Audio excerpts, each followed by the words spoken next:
Brandy Adams was still the head of Barbados when Grenada was invaded, right? Tom. Sorry, Tom.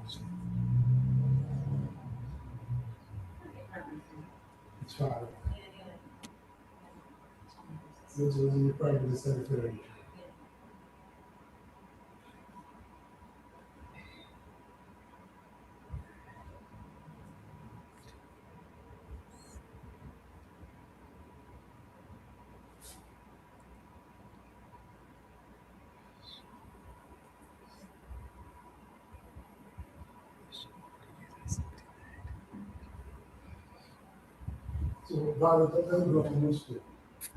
One sec.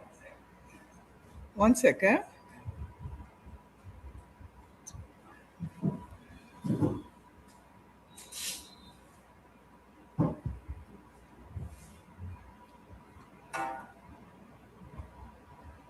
Sister. You found it? Yes, Eddie. Excellent. Excuse me. One sec. Mm-hmm.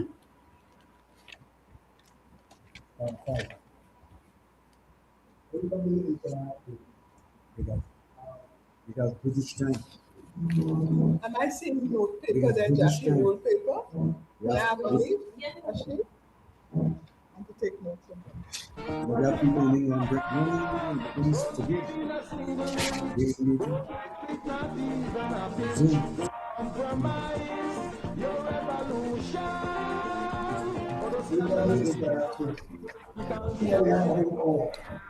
Now you start it.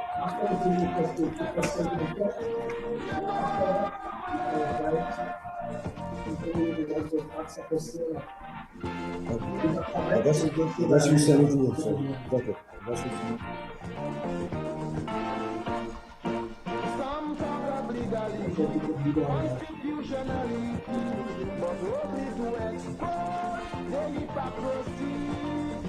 If you examine the state of affairs in their land, you will find human rights violation, total disregard for the Constitution, complex political prostitution, and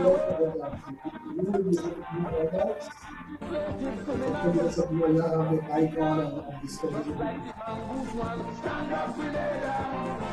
Stand up again, nation.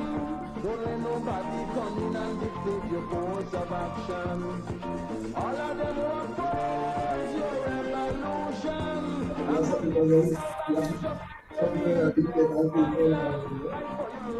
What kind of background noises and things?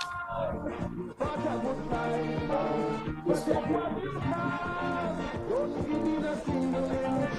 Don't retreat, not even a pinch. Don't compromise. That's the first one. Camps in the Caribbean. Nowhere. Never rise safe.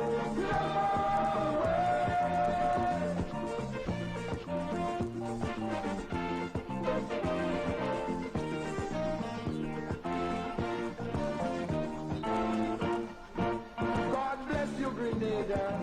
May your freedom be blessed with longevity and prosperous your economy. Jackie, look at my image and see if the lighting is okay for me. Just now you're getting a streak of light that made it kind of on one side. Is it okay? The image is okay?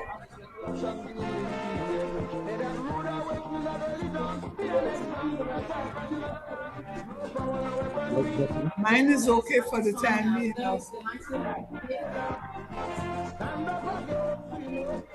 We had a streak of light just now that was making it look a little. Actually, the background. Political bandits just like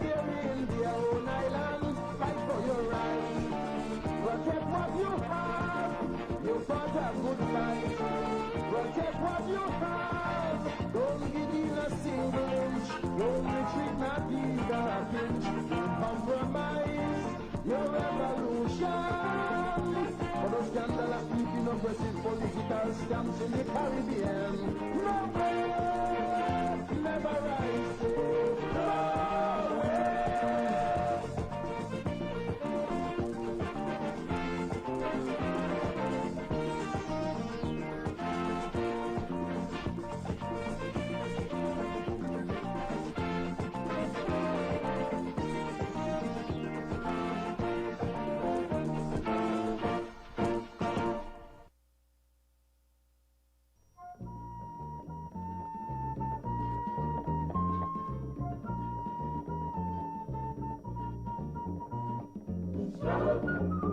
Struggle for right, struggle for freedom. Through struggle we overcome dictatorship, everlasting freedom. Let justice and equality live on, live on. Let justice and equality live on. In 1951, the dictator comes and he fighting freedom, and he kept everybody right behind him. The only song was direct and somehow we formed the rest to be folded. Yet it was you, you're really climbing. Every grandmother telling me that the same man make them no money. But what is that do we mean? Struggle, struggle for right. Struggle, struggle for freedom. Through struggle we overcome dictatorship, everlasting freedom. Let justice and equality live on, live on. Let justice and equality live on. I'm sure by now you know about the crisis in 74. The man was crazy, independent army. It was almost young and they run, government and gone, government and gone down. And you should see, coming to the city. And you know the man had the guts to tell the world that we are nuts. But now you will see, not we. Struggle, struggle for right. Struggle, struggle for freedom. Through struggle we overcome dictatorship, everlasting freedom. Let justice and equality live on, live on. Let justice and equality live on. Now we prove we stand, we put up a fight, and we show the world that we are right. On the 13th of March, history was made, and we know from now, we will make the grade. We are bold and strong, we are free and brave, and we will fight on, even to the grave. Long live the people's revolution, on and on.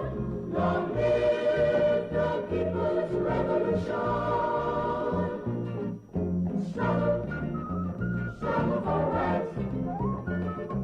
Struggle, struggle for freedom. Through struggle we overcome dictatorship, everlasting freedom. Let justice and equality live on, live on. Let justice and equality live on. Let justice and equality live on, live on. Let justice and equality live on.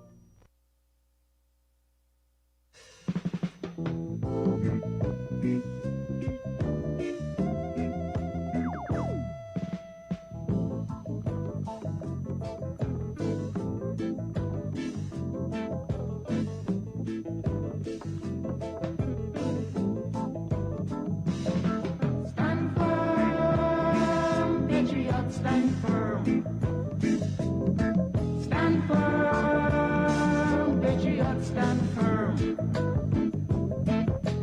I love my country and so do you. Stand firm, don't let no mercenaries rule.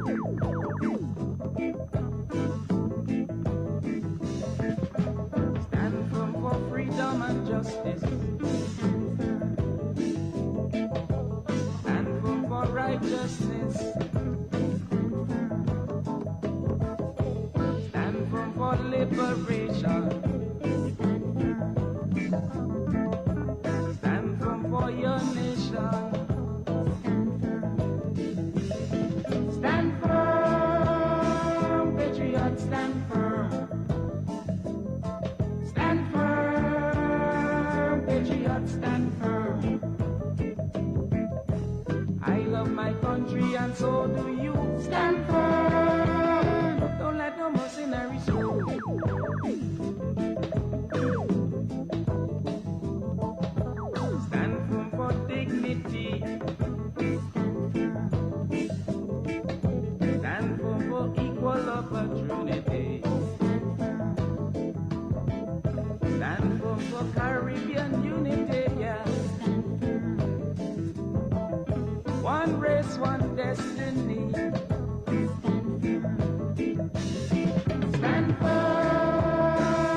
mercenaries through.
Thousands of hopes sleeping deep in their beds. Freedom fighters render their blood to be shed. The grace of the masses, the cry of the poor. front of the dumb presses of victory too. From visible bill when a dull leader's gone, once more did a dictator fall. The people call it, old people say, young people say, I say, Pastor man say, Nigerian say, ERA say, we will be in shade. For justice, equality, them say.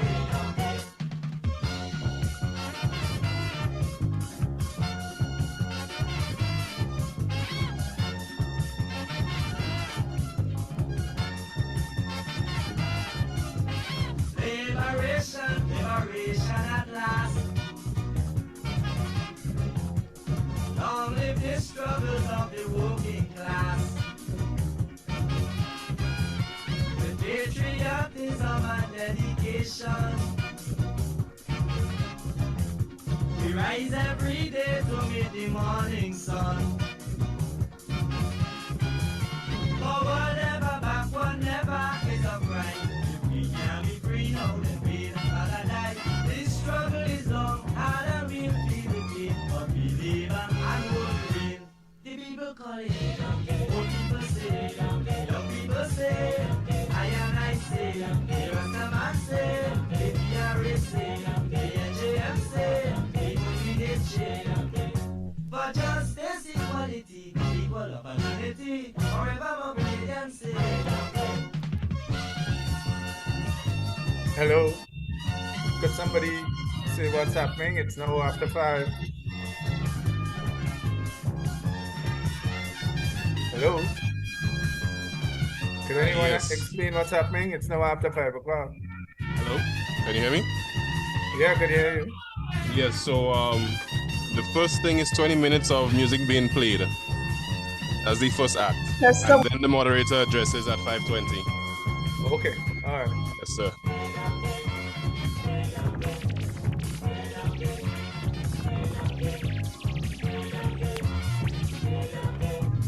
I think I was muted. Hi, Chester.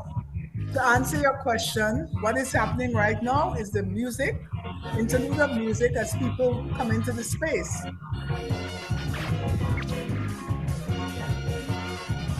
Okay, that was explained. Okay.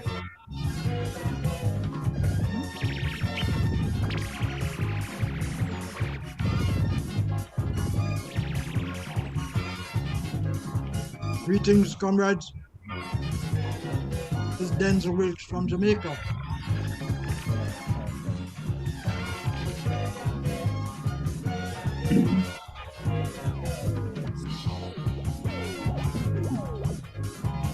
Greetings, Denzel.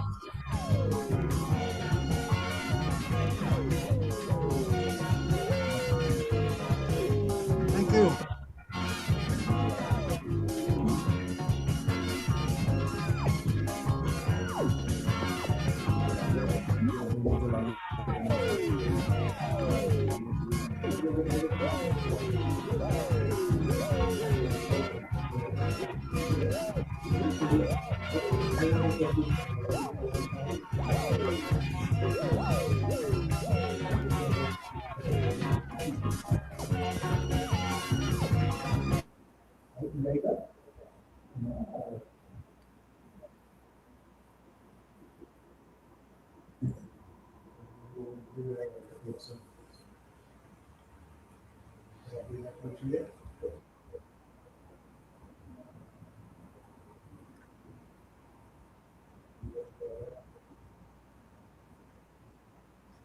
Andre, is there anywhere the room could be warmed up a little bit?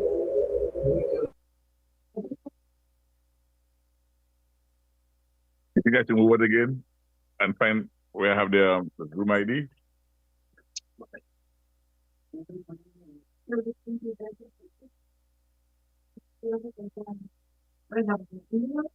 Hmm?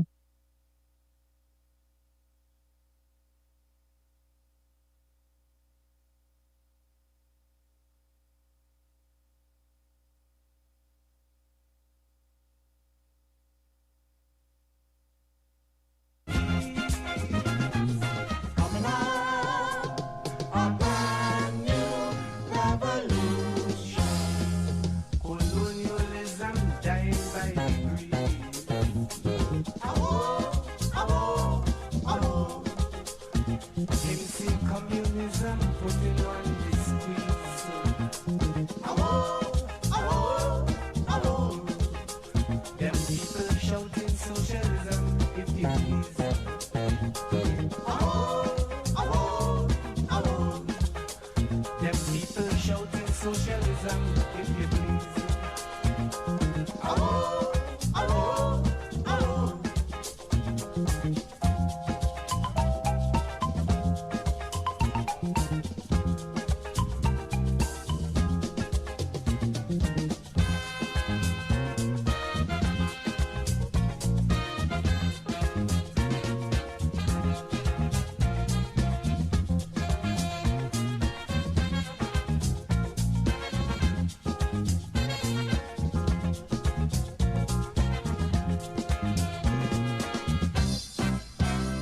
In this music, there's a message.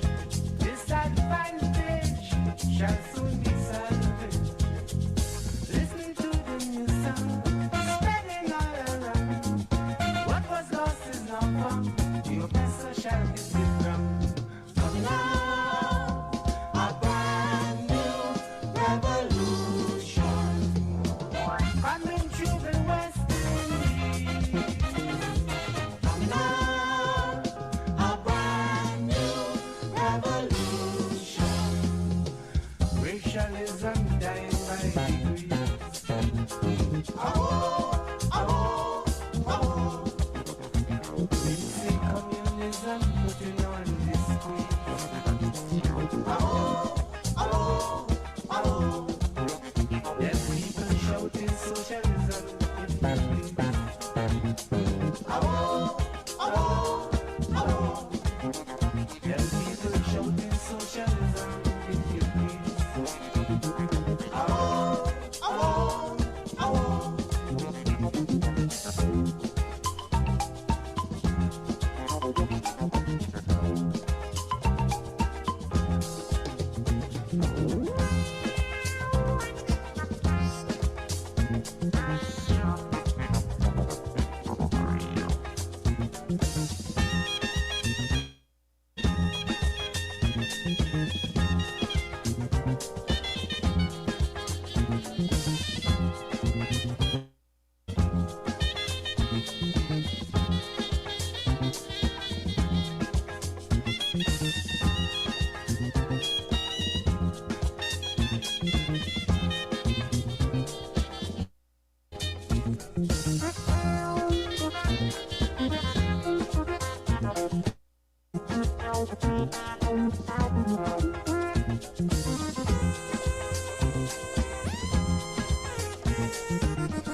Our children, we must protect them. Change the education system. Revolutionize the young mind. Leaders of future times. West Indians, it's a new dawn. And the forward marching on. Now, a brand new revolution.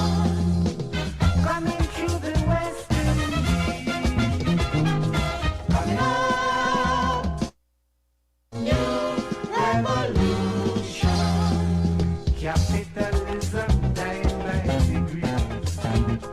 Oh, oh, oh. They say communism put it on the squeeze. Oh, oh, oh. Them people shouting socialism if you please. Oh, oh, oh. Them people shouting socialism if you please. Oh, oh, oh.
This is an open letter to you, President Jimmy Carter, and it's in reference to the human rights matter. You cried out loud for human rights for all mankind, but retreated as soon as the world replied. If we must lay to rest this brave human rights issue,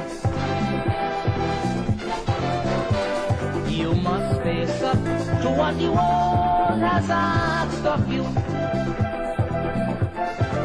They ask that you give every American equal human rights. For you ask all leaders to give their people human rights. I represent America as a human rights ambassador, but before I take such a post, you have to clear your own backyard first.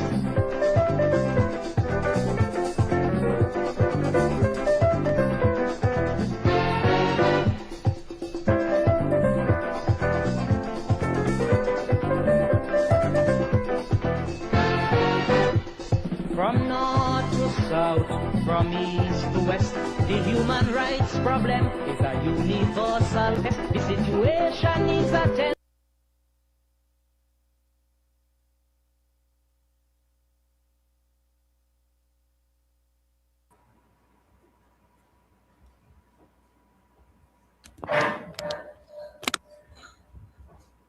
Good evening, all. This event is called to order. On behalf of the Grenada Revolution Memorial Foundation, welcome to the 47th anniversary of our glorious March 13th Revolution annual lecture, titled Sovereignty Under Pressure, from Grenada, 1979, to the new geopolitics of intervention. Let's start with the national anthem, to be followed by the anthem of the revolution.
Rupert march to Ugly House, forward march.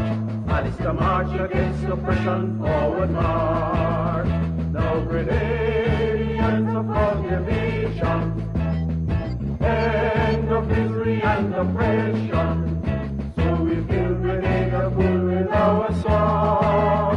Forward march, forward march. Forward march against imperialism. Forward march, forward march. Forward march against imperialism. March to cause for federation, forward march. We all fight for liberation, forward march. Now Grenadians of cultivation, end of misery and oppression. So we fill Grenada full with our song. Forward march, forward march. Forward march against imperialism. Forward march, forward march. Forward march against imperialism.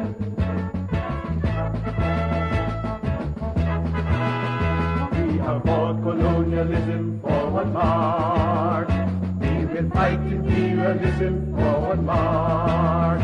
Now Grenadians of cultivation, end of misery and oppression.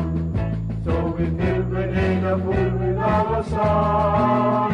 Forward march, forward march. Forward march against imperialism. Forward march, forward march. Forward march against imperialism. We the workers fight for justice, forward march. In this struggle we are united, forward march. For now there'll be a cultivation.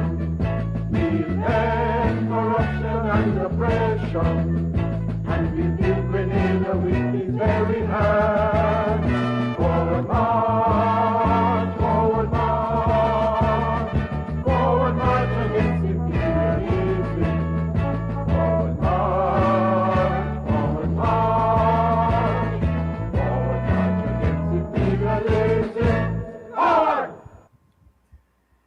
Thank you very much to our technical team for playing the anthems. And let me ask at this point that everyone present, please mute your microphone so we don't get any intruding or background noises.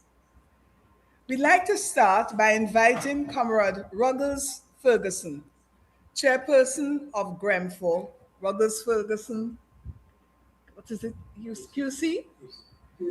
Casey, sorry,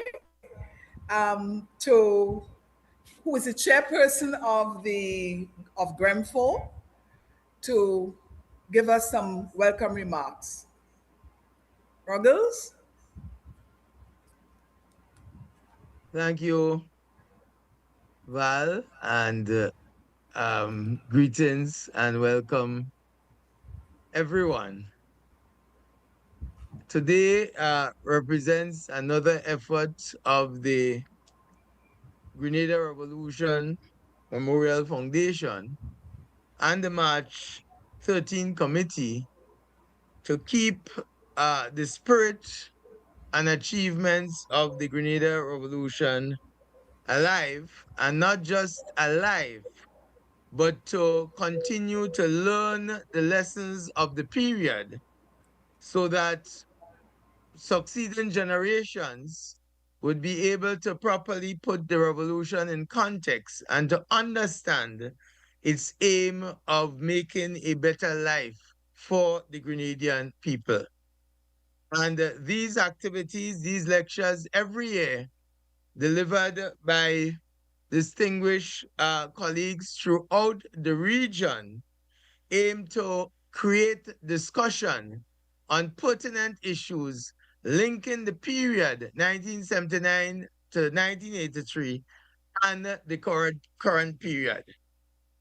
And this year is no different, but this year is even more relevant than previous years. Because this year we have had playing out before our very eyes exactly what happened in Grenada 47 years ago, well, 45, 44 years ago, when we had our own share of the U.S. military mights descending on Grenada and essentially turning back the process. Something that was in store, not in 1983, but since March 13th, 1979.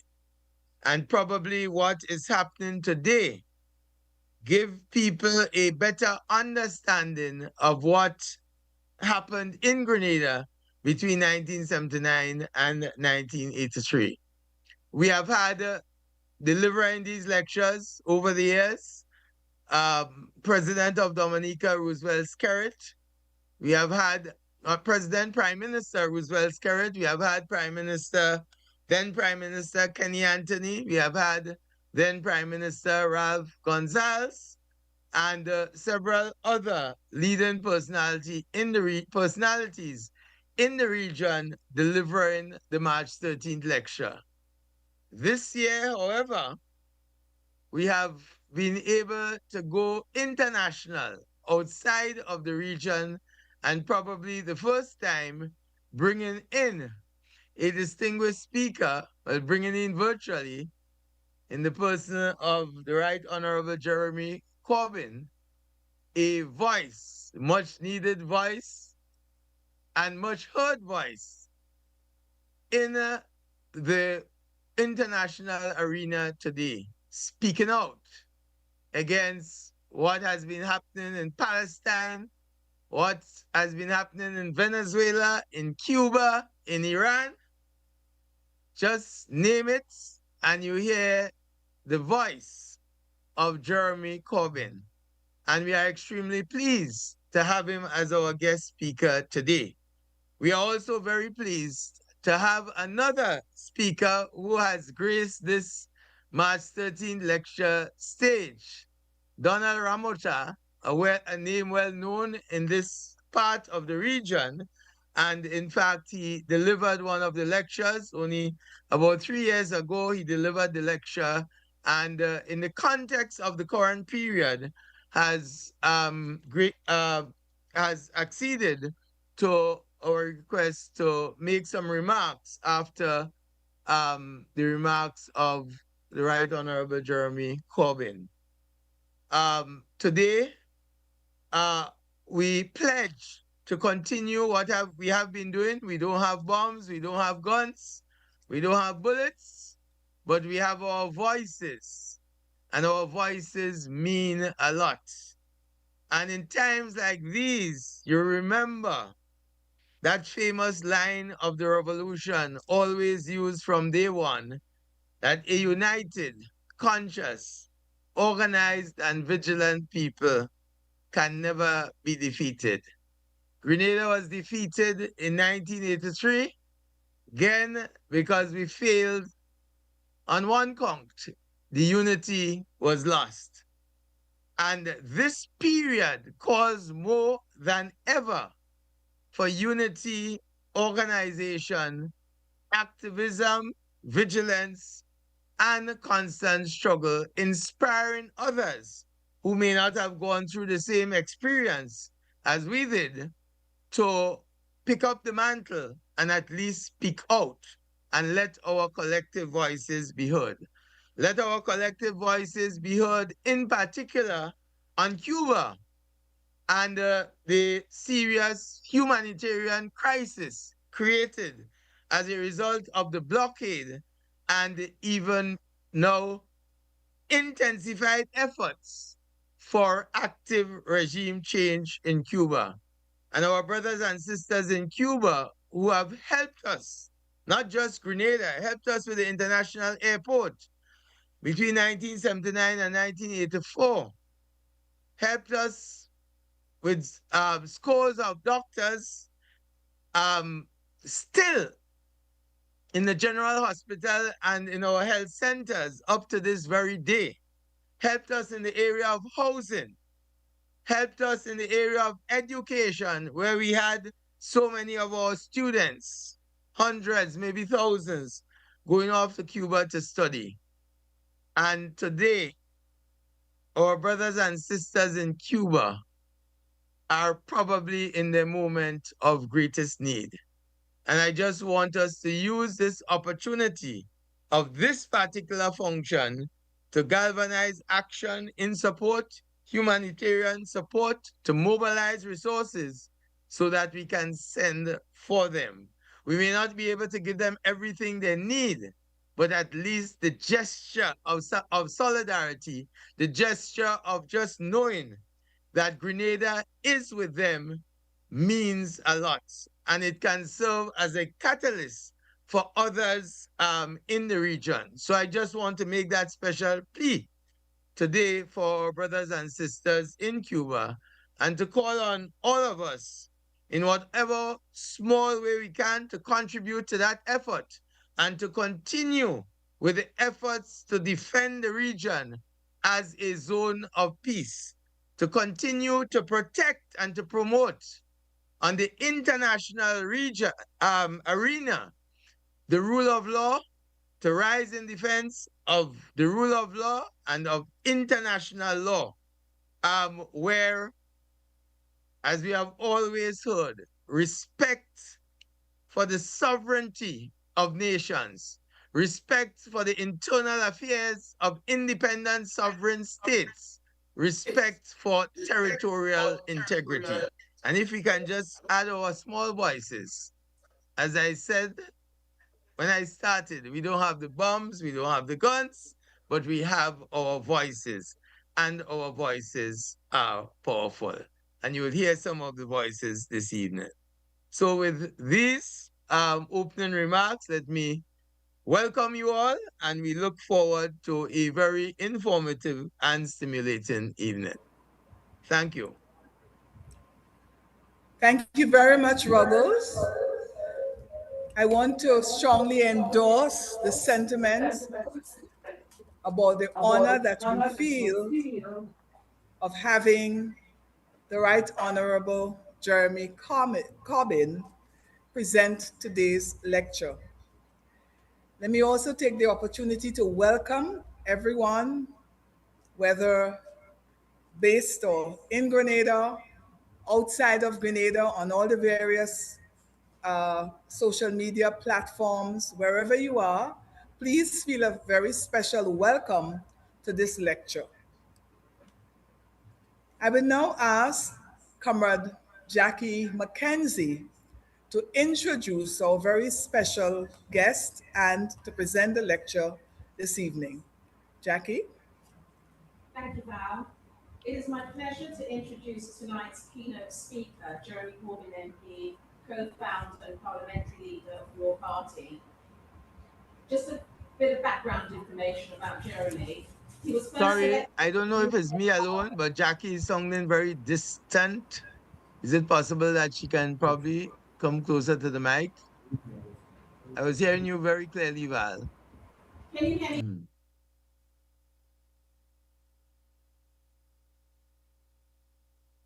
Go ahead.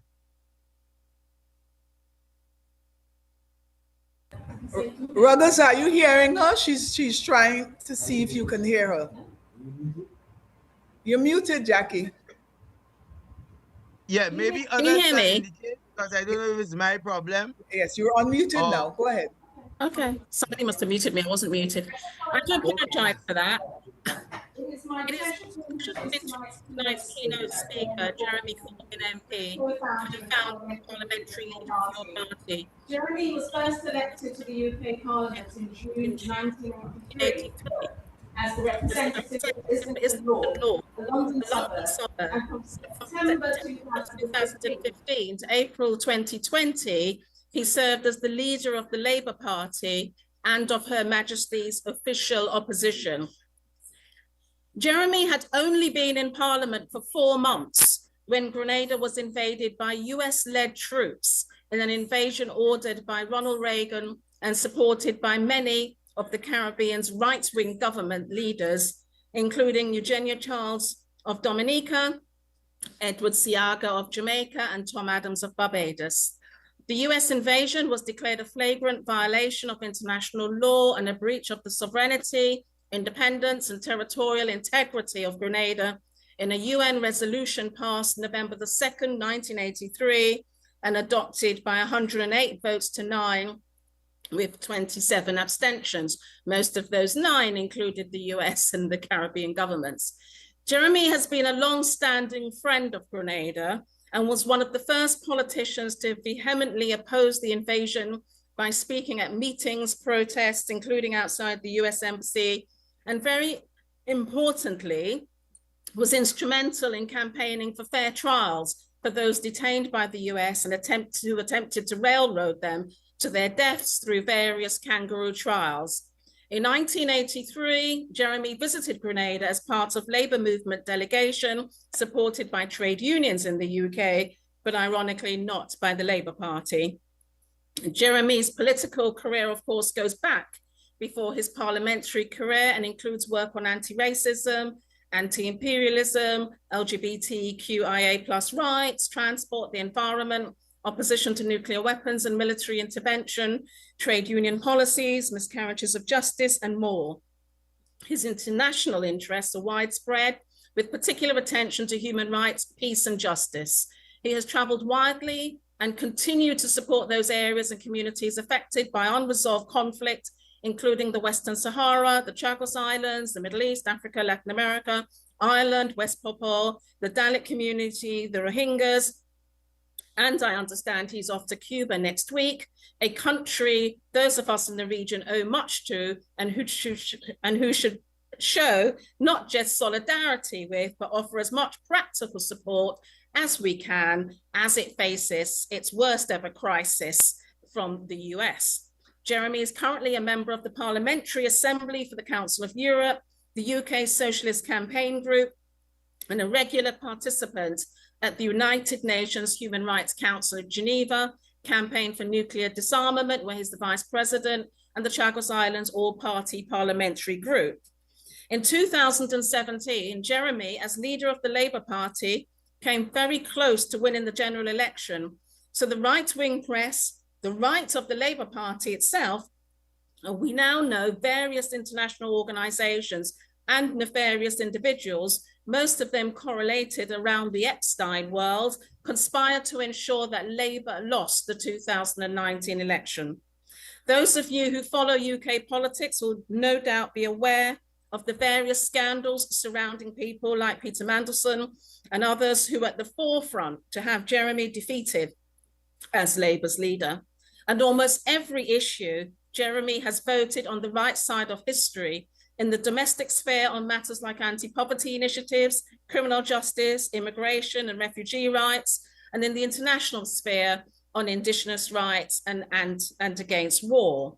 Of course, it was conspired to have the whip removed from him and from as a member of the Labour Party in Parliament. I am delighted to introduce this loyal friend of Grenada and the Grenada Revolution, this anti-imperialist and internationalist, this campaigner for the rights of working people in the UK and across the globe, at a time when we are on the verge of war and witnessing some of the most atrocious acts and breaches and violations of international law in Cuba, Venezuela, and Iran, with many more of these atrocities brewing, Comrade Jeremy Corbyn. Thank you.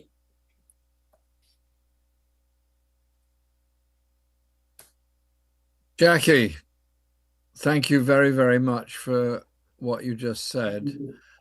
Can you all hear me okay? Give me a wave if you can. You can't hear. Is that everybody can hear me, or is there some missing? Oh, there's lots of waves. That's okay. All right, lovely. Thank you very much. I'll start again. First of You're all, muted. You're muted.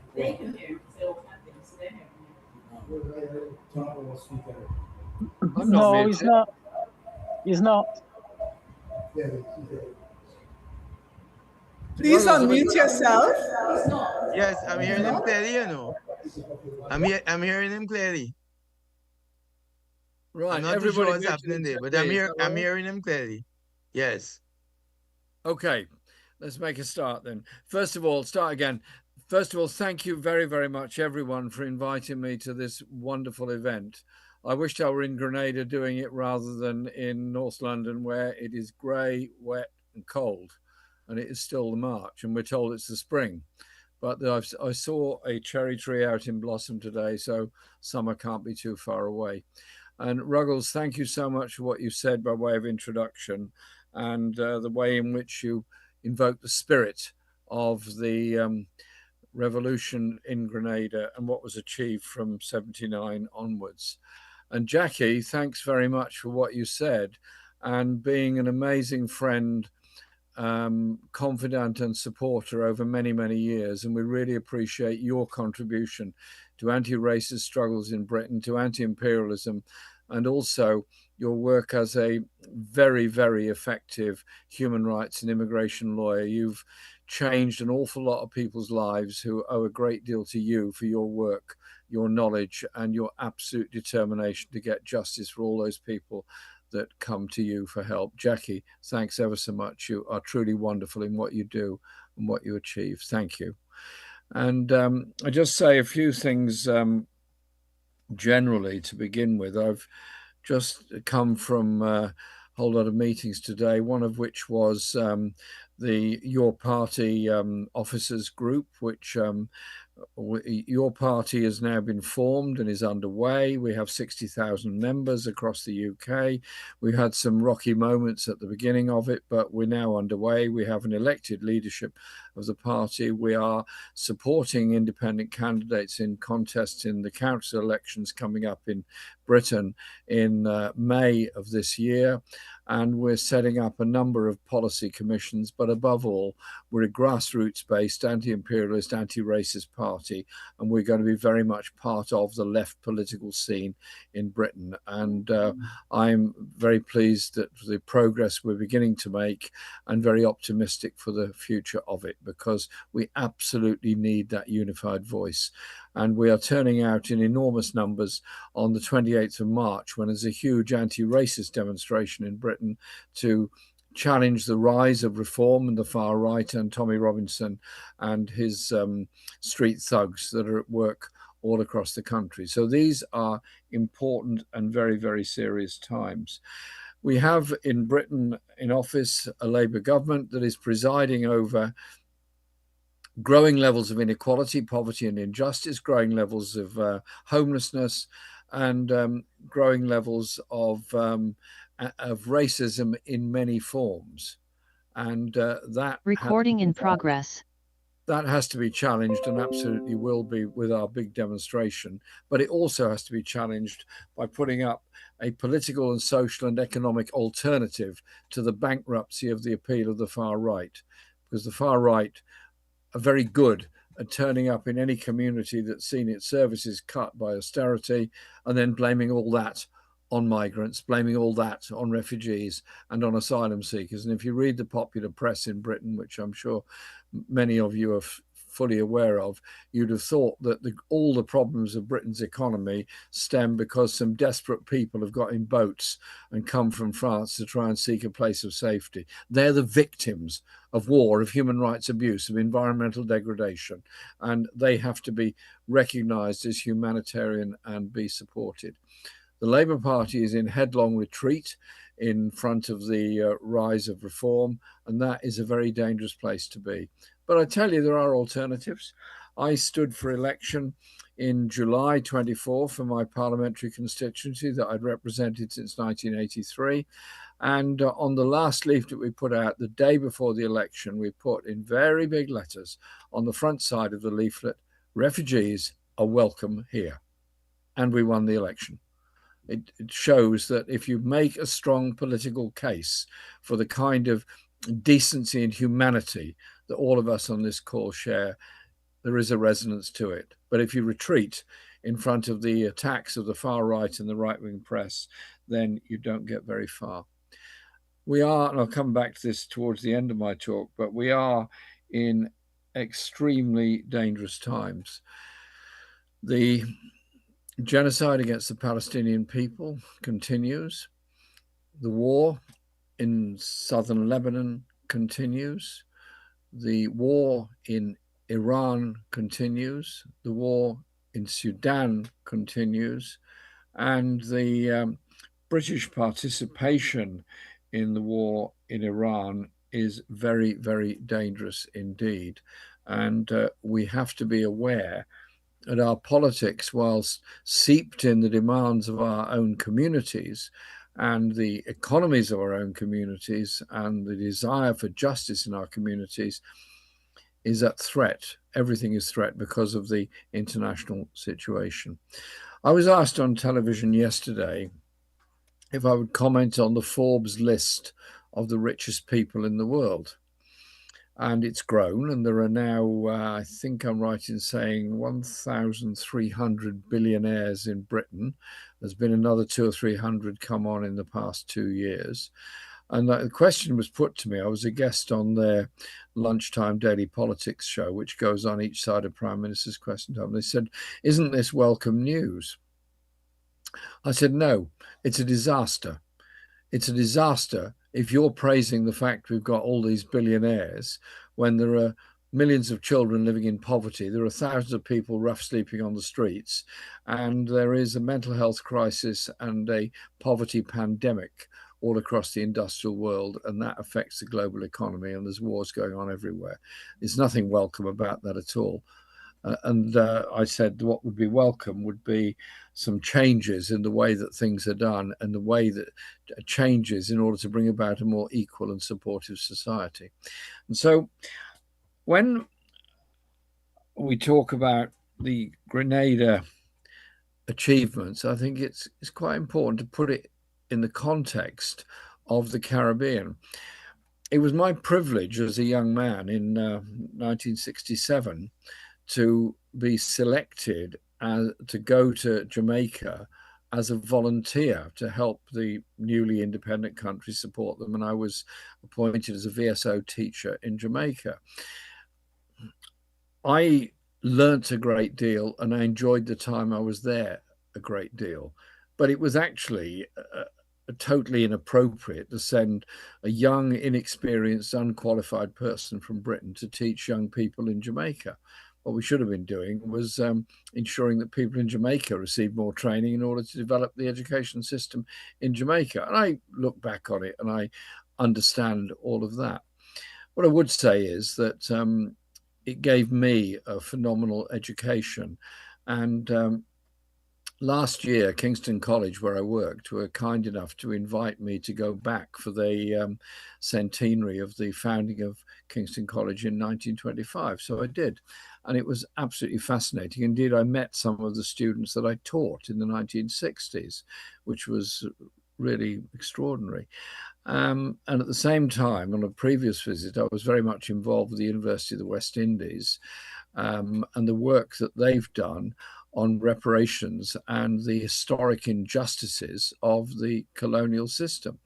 Because when the independence movements achieved the basic political demand of independence of the Caribbean islands in the 1960s and onwards, that independence was mixed. Yes, of course it was political independence. Of course there was elected governments in those countries. But fundamentally, the economic relationship between the Caribbean and the rest of the world, in particular Britain, Europe, and North America, didn't fundamentally change. And the economies of all those countries were reliant on either tourism, the vagaries of international prices for sugar, for coffee, bananas, all kinds of fruits and vegetables, or in the case of Jamaica, the international price of bauxite, or in the case of Trinidad, the price of oil. And so the independence was a political independence with huge limits and limitations on it. And after I'd completed my time in Jamaica, which I have to say I thoroughly enjoyed and learned a great deal, particularly a lot of African and Caribbean history, which I'd learned nothing of whatsoever in my education in the UK. And also witnessing the way Walter Rodney was treated when he came to Jamaica to talk about the power of Black writers and the power of Black history and African history, which should be taught, as he thought, and quite rightly so, much more in the Caribbean and in Jamaica. So I picked up a lot there. And then I traveled and I went to Grenada for the first time then. And this was, late 60s?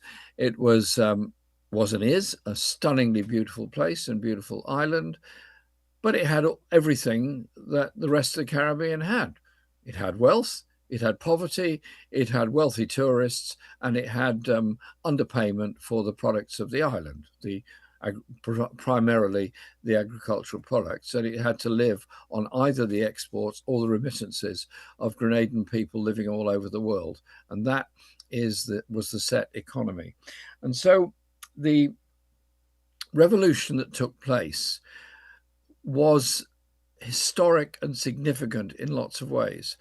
The struggles against the Gary government and the struggles against the planter class that was there in Grenada, and the mindset that had been inculcated the people of Grenada by this fundamental level of inequality, led to the revolution of 1979, which was very exciting for those of us outside the area. Exciting for reasons, obviously, that the people of Grenada were expressing their wish, their view, and they want to live somewhere better and somewhere different. It also meant that for almost the first time since 1959, Cuba was not completely isolated within the Caribbean. And it also meant that the Michael Manley government in Jamaica was not so isolated either, which had obviously been a huge determination in trying to bring about real political independence for the Caribbean. So these were heady and exciting days. And for us, who had just suffered the defeat of the 1979 general election and the election of Margaret Thatcher as Prime Minister in Britain, and Ronald Reagan as President in the United States, went into this ghastly period known as Reaganomics, which was actually monetarism on stilts of the type that Milton Friedman had imposed on the people of Chile, and the horrific fascist regime that repressed the workers that were trying to protest against privatization of their services and their industries and the inequalities that went with it. So Grenada represented something of the most enormous hope to many of us. And that, coupled with the movements in Nicaragua and the huge struggle that was then going on in El Salvador and other places, was really something very, very special. And I was obviously part of that solidarity movement with the Grenadian Revolution. I wish we'd had social media and internet in those days, and we'd have found out much more quickly what was happening and probably understood a bit better the struggles that were going on and the opposition that was faced. But there were also moves made by a number of us in local authorities to set up twinning arrangements and so on to give support and recognition to the revolution in Grenada. Those achievements in education, those achievements in health, those achievements in housing were a threat. Terrible threat. Terrible threat to the USA. Terrible threat to Western Europe. Why? Was it that Grenada was developing an enormous army that was going to set up a navy and then head off and invade somewhere? It was complete nonsense. The whole threat was that it was the threat of example of what could be achieved, the threat of example of a new form of popular democracy, a new form of popular participation, and also, of course, building that solidarity with Cuba, which was led to the dreadful events of 1979. Dreadful events of 1983. And so I think we should reflect on that whole period. Two things. One is the build-up to the revolution of 1979 in Grenada through the formation of New Jewel and all that went with it, and that incredible level of community organization that went with it. And I had a very long conversation last year in Jamaica with Bernard Cord, and he very kindly gave me a copy of his book, Sky Red, which I have here in front of me. And I've obviously read this very carefully, and I read a number of other books on the whole process. And what was impressive to me was the sense of community organization and high levels of political understanding that led to all that. And then, as Jackie explained, I became a member of parliament in 1983, in the summer of 1983, and I was immediately inundated with requests to undertake solidarity work in Parliament with many, many organisations. And I was already a member of Liberation, formerly the Movement for Colonial Freedom, that Jackie and I are both members of, and I later became the chair of it. And so we had that a close understanding. And then the invasion of Grenada took place, which was, to us, truly shocking, and obviously the details of all the events leading up to it and the crisis within the government and so on have been incredibly well analysed, and I don't intend to go into all the details of that. What I want to just point out is that Grenada was placed in a very perilous and dangerous situation by the world's economy, by the major power in the world, which is, of course, the United States, and still is the United States, and the threat of example that was being posed there. So when Reagan ordered the forces to invade Grenada at that time, this was obviously dangerous and disastrous. And the death of Morris Bishop and others is something that has to be mourned, because they're people that were leading a revolution and trying to achieve enormous change within the island of Grenada, but also within society as a whole. We wanted to express our solidarity to the people of Grenada. So a number of us went on a solidarity delegation to Grenada at that time. And I went there with Bernie Grant, late Bernie Grant, a great friend of mine, MP for Tottenham, later became MP for Tottenham. We went there and we saw the US soldiers, we met many people there, and we visited the half-built airport and so much else in the island. Sometimes the grand sweep of history can almost be summarized in little things you see, small things like vignettes of history almost. And so we visited the airport, which was then had a lot of US soldiers in it, loads of them. They were actually ready to go back then. So you saw these incredibly well-equipped, strapping young men with these enormous packs and lots of guns and all the rest of it, occupying the airport, ready to get on their planes to go back. This is the half-built airport. And they were lounging around frankly, doing not very much. I guess they were just sort of waiting to go back or something. Some of them didn't really know where they were. I overheard conversations saying that they thought Grenada was in Spain. They got it mixed up with Grenada. And they were lounging about reading comics, which I thought was, well, summarize something. But we weren't really hassled or troubled very much. It was a group of half a dozen of us. So we weren't sort of walking around. And I went to the places where the construction workers had been living, the Cuban construction workers that had been doing so much to build that new airport. And they'd left in a great hurry, obviously, for their own safety. And I'm not criticizing them for that at all, quite the opposite. And they'd left stuff behind. So I started looking around. Just remember, half an hour before, I'd seen all these American soldiers with all their guns and all their weapons reading comics.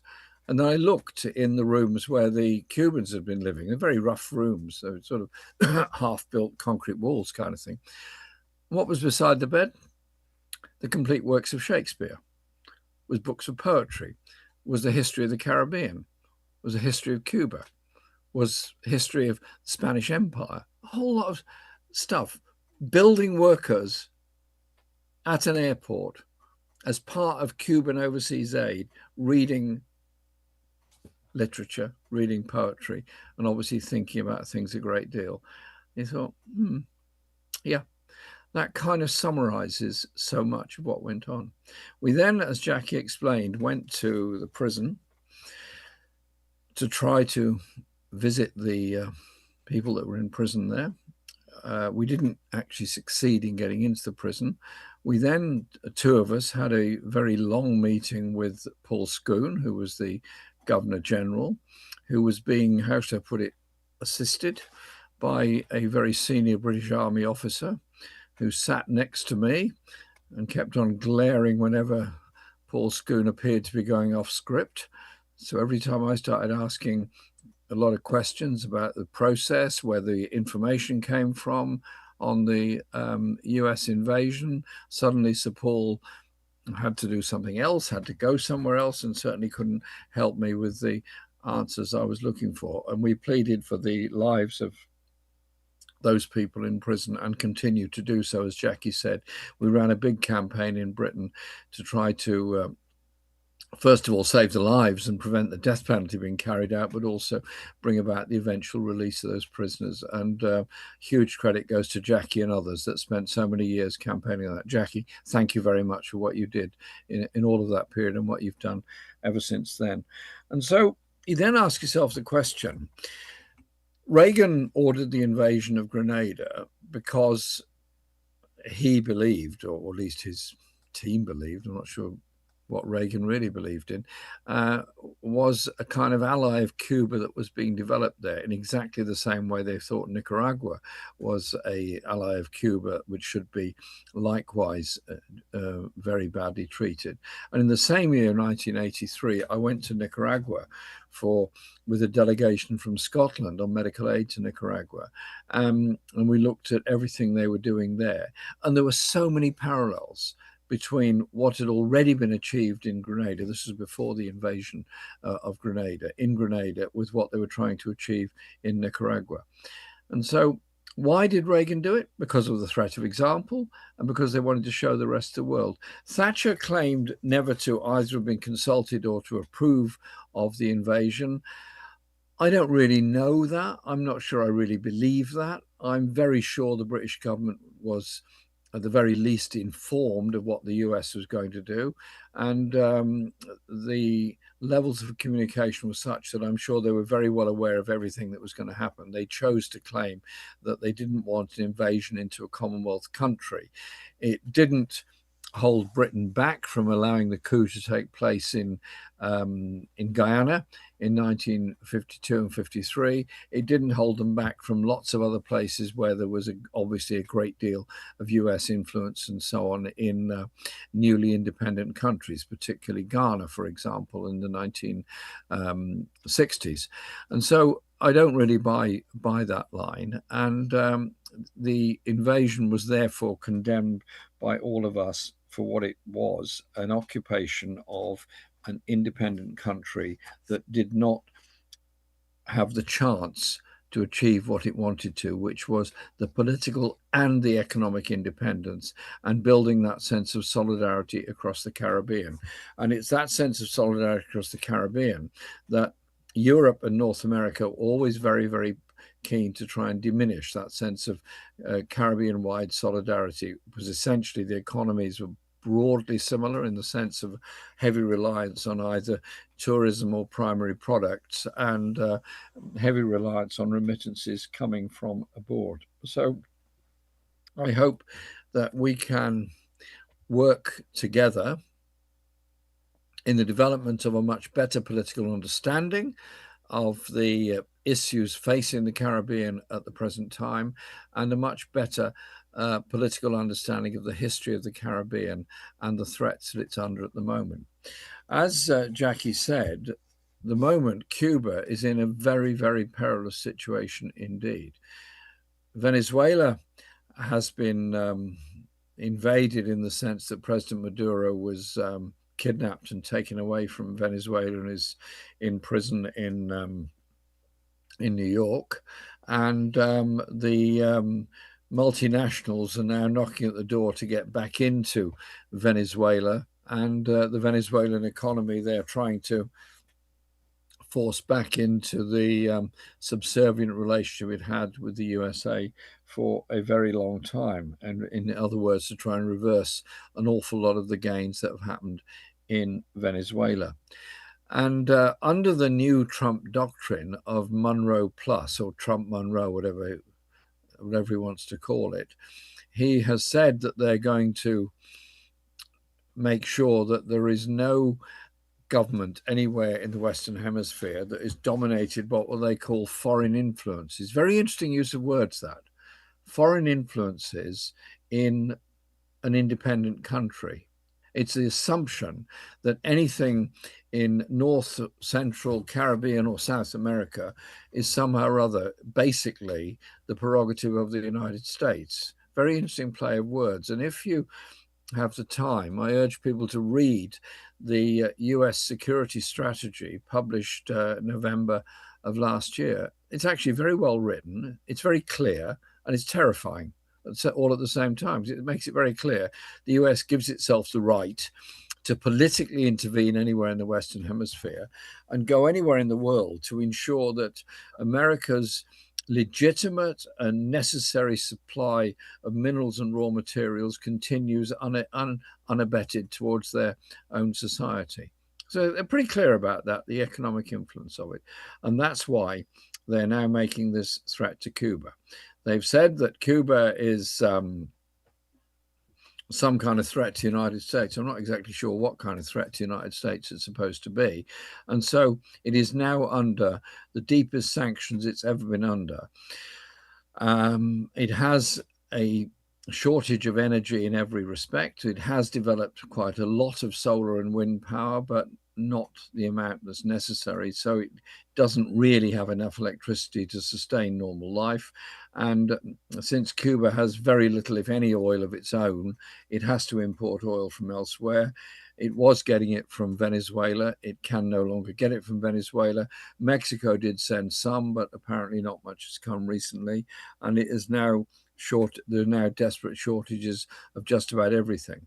I'm a member of the Cabinet of Progressive International, which is an alliance of left parties and groups around the world and left trade unions, and supported by and with a number of governments such as Colombia, Malaysia, and so on. And they're part of Progressive International. We also, and I'll come back to this in a minute, formed the Hague Group in support of Palestine. And so We then set up a conference in Bogota last month, called Nuestra America, Our America, essentially in solidarity with Venezuela and Cuba. And there's a delegation of us going to Cuba next week in order to have very public meetings with the government and people of Cuba to show our support and show our solidarity, and obviously make demands on our own society to be able to send the necessary medicines and all the other things to Cuba. So if you're able to do anything to deal with the immediate shortages in Cuba and can get any aid to them, please do, from whatever country you're in, anywhere in the Caribbean, because they desperately need just about everything, from medicine such as paracetamols right through to education equipment and so much more. And at the very least, I think we should do it because they need it, and we would do that for any human being that needs these things, but also in recognition of the solidarity Cuba has shown to people all over the world when they've been faced with a natural disaster or any other kind of disaster. Any disaster anywhere in the world, who's there first? Cuban doctors, always there first to deal with the crisis. And I think we should never forget that and do everything we can to support Cuba. That's why I'm going there next week. And if you agree, I'll carry your greetings, unless there's going to be some of you there as well at the same time, because I think we have to do that. Moving on from that, what I said a minute ago was about the Trump strategy, the Trump strategy around the world, this national security strategy they've placed so much emphasis on. Put that in the context of the global arms race and the wars that are going on. Military spending last year was $2.4 trillion. This year it will be probably 2.7, 2.8. Next year will be over $3 trillion. About $1 trillion of that is spent by the USA. So in other words, the USA accounts for around 1/3 of the entire global arms budget and bill. And those budgets are worth a great deal of money. Look at it another way. Every single dollar that is spent on arms around the world from every country comes from public expenditure. All that money going on arms, all that money making massive profits for the arms industry. And then if you've got the stomach for it, go to one of these arms fairs and you'll see videos of the way in which the equipment works. It will show you how it worked in Gaza, how it works in Ukraine, how it works in Sudan, how it works in Lebanon, how it's working now in Iran. We have a global arms trade, which is a major influencer of policies and politics within our society. And last year we produced a book called MAG, The Monstrous Anger of the Guns. It comes from the First World War poem by Wilfred Owen. The words from his poem, Anthem for a Doomed Youth. And so we have to have a much better understanding of global strategies and the dangers with it. Trump's doctrine says what it does about the Caribbean and what they call the Western Hemisphere. And it also gives themselves the right to intervene in Africa and South Asia. But at the same time, kind of recognizes that China and Russia are big powers. And it's almost like 1984, where Orwell described the endless war between three continents, always at war with each other, two against one, but it was always a different two against a different one. So the whole thing would go around. And he says this is the time for America. It's the time for America to close the borders, bring in what it needs from the rest of the world, and send weapons and armies all around the world. And we're seeing exactly that in operation at the present time. The plight of the Palestinian people is the cause of our age. The genocide, and it is genocide, that's been committed in Gaza has cost the lives of 71,000 people in a a land area which includes less than 2 million people. So in other words, it's sort of the population of Jamaica, for example, in Gaza. 71,000 known dead, massive levels of destruction. There's around 1 million tons of rubble for every person that lives in Gaza. And the so-called peace plan is actually all about building hotels, golf courses, expensive resorts, and expelling the Palestinian people like a Nakba a second time over. 1948 reproduced in 2026 or 27. That's the plan. So the solidarity is essential.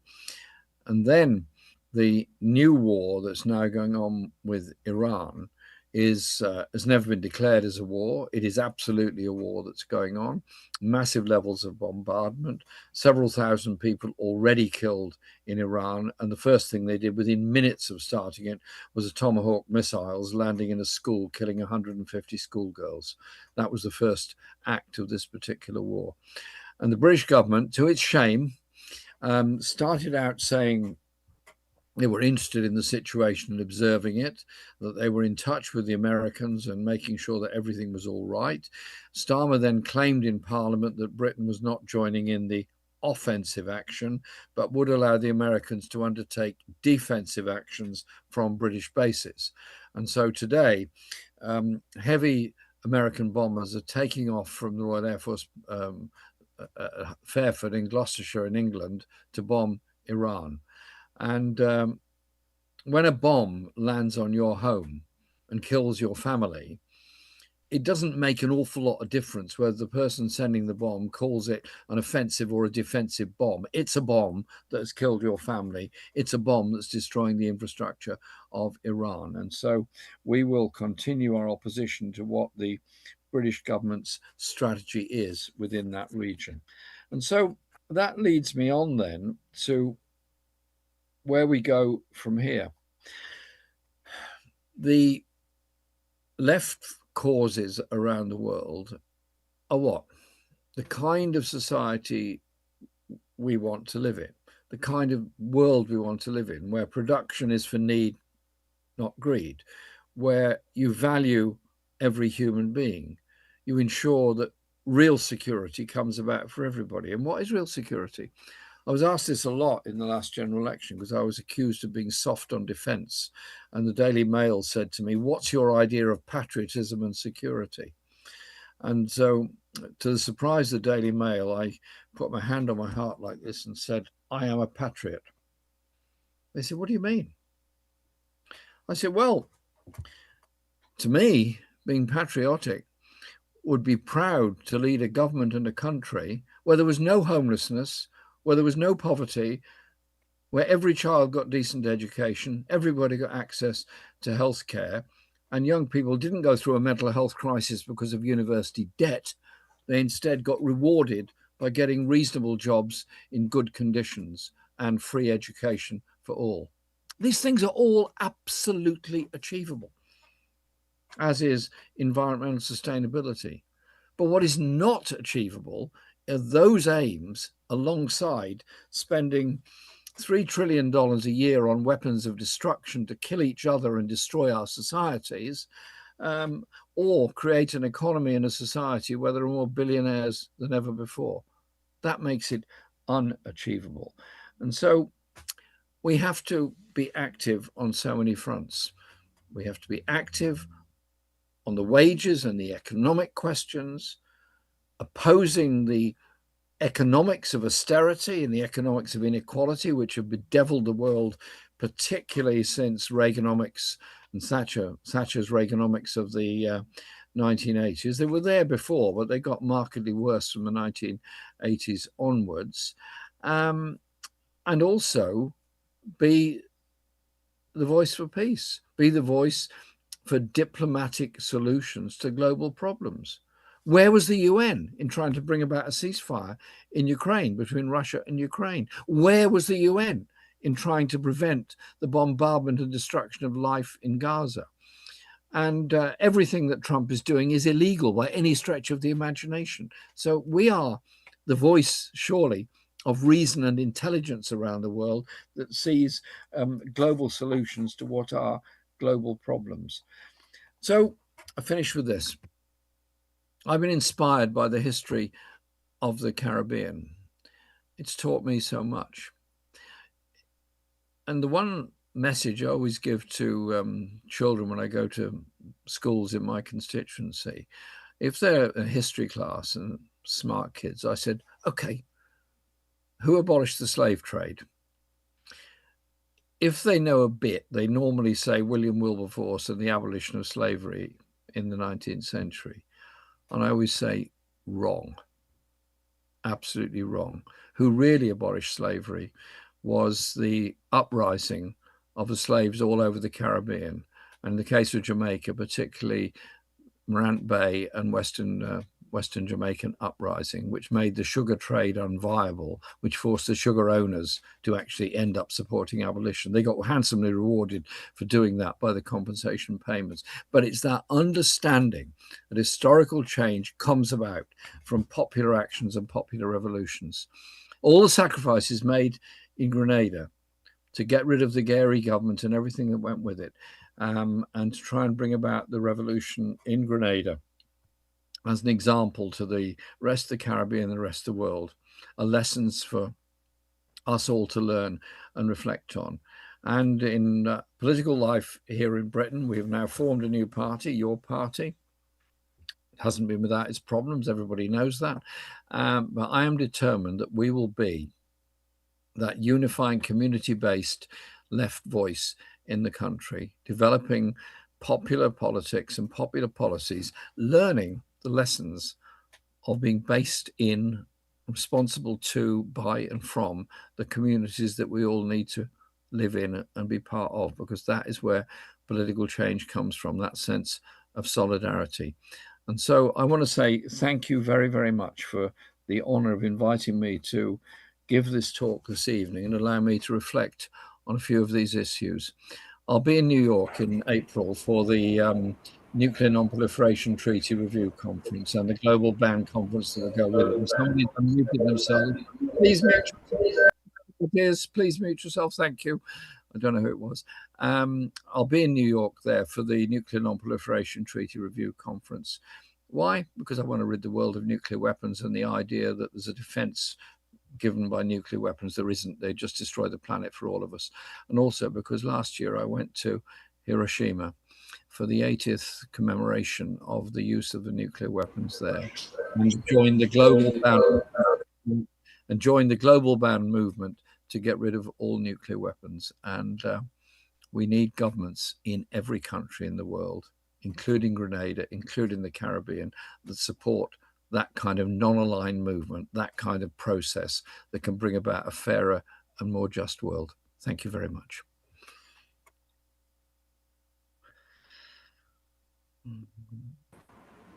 So thank you very much, Mr. Corbin, for such an insightful lecture.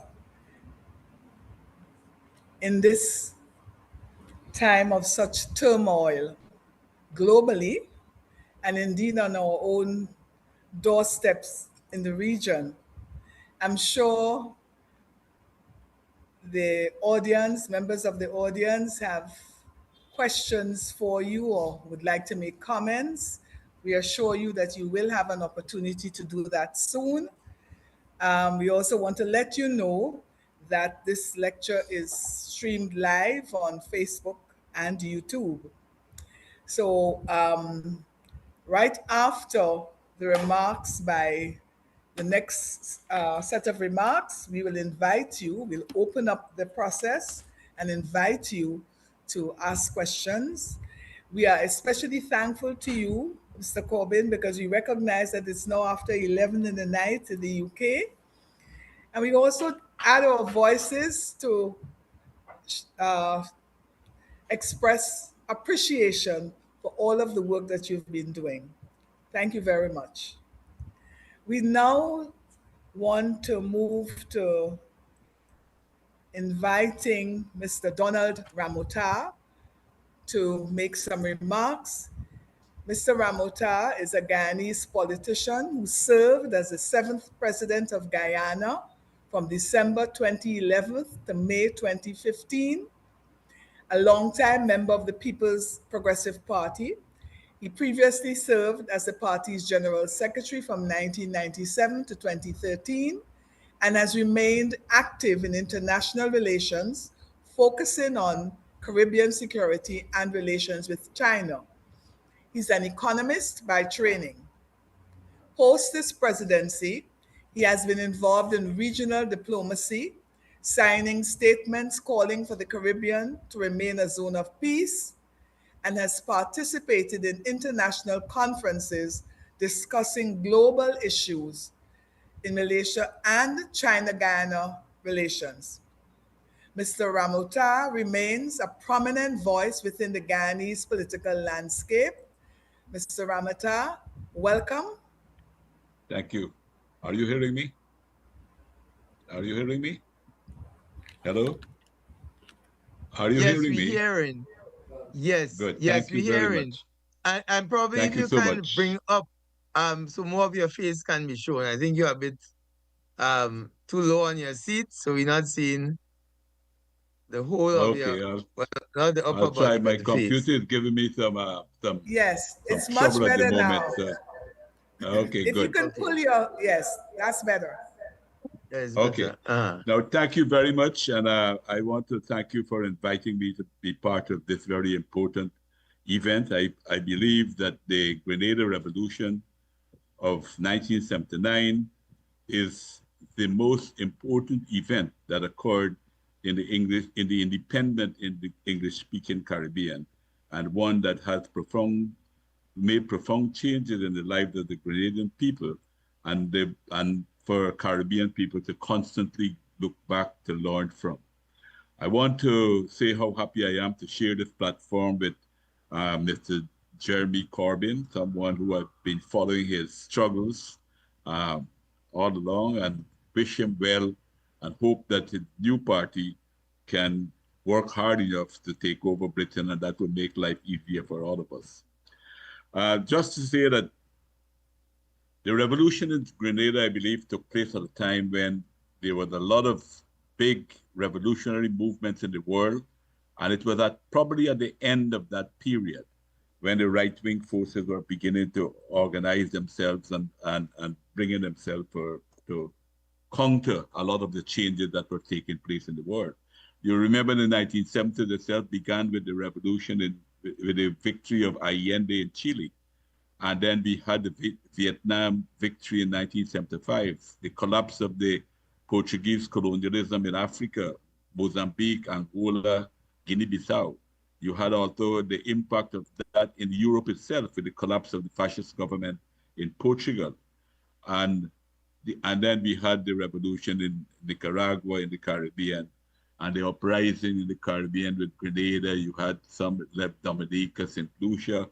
In Guyana, we began to, the Barnum regime began to feel some pressure here. And early in the 1970s too, you had what happened in Trinidad, the Trinidad uprising too, which was another very important event. So I think the Grenada Revolution took place at the end of that wave of revolution. And it was also the first major victory, if you want to call it that, for want of a better word, of imperialism after the trashing that it got in Vietnam. And that started a train of events of imperialist aggression all over the world that is still not, that we are witnessing now continuing in their attacks on Iran. So we see in the time now that we're marking this very important event at a time where I think there's a lot of parallels with the period that the Grenadian Revolution triumphed. Now we're seeing that there is a big attack against Cuba, against Venezuela, Iran, Lebanon, Ukraine, the Sudan, and of course what is ongoing in Gaza. Even though they speak about a a ceasefire. Every day, Palestinians are being murdered in the Gaza area and at all times.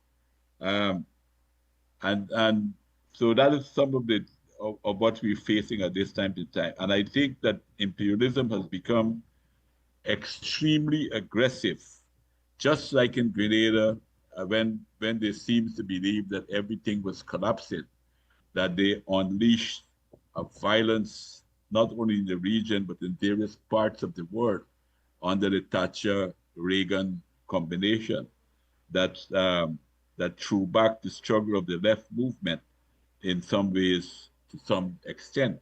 And I think the same thing is happening at this point in time.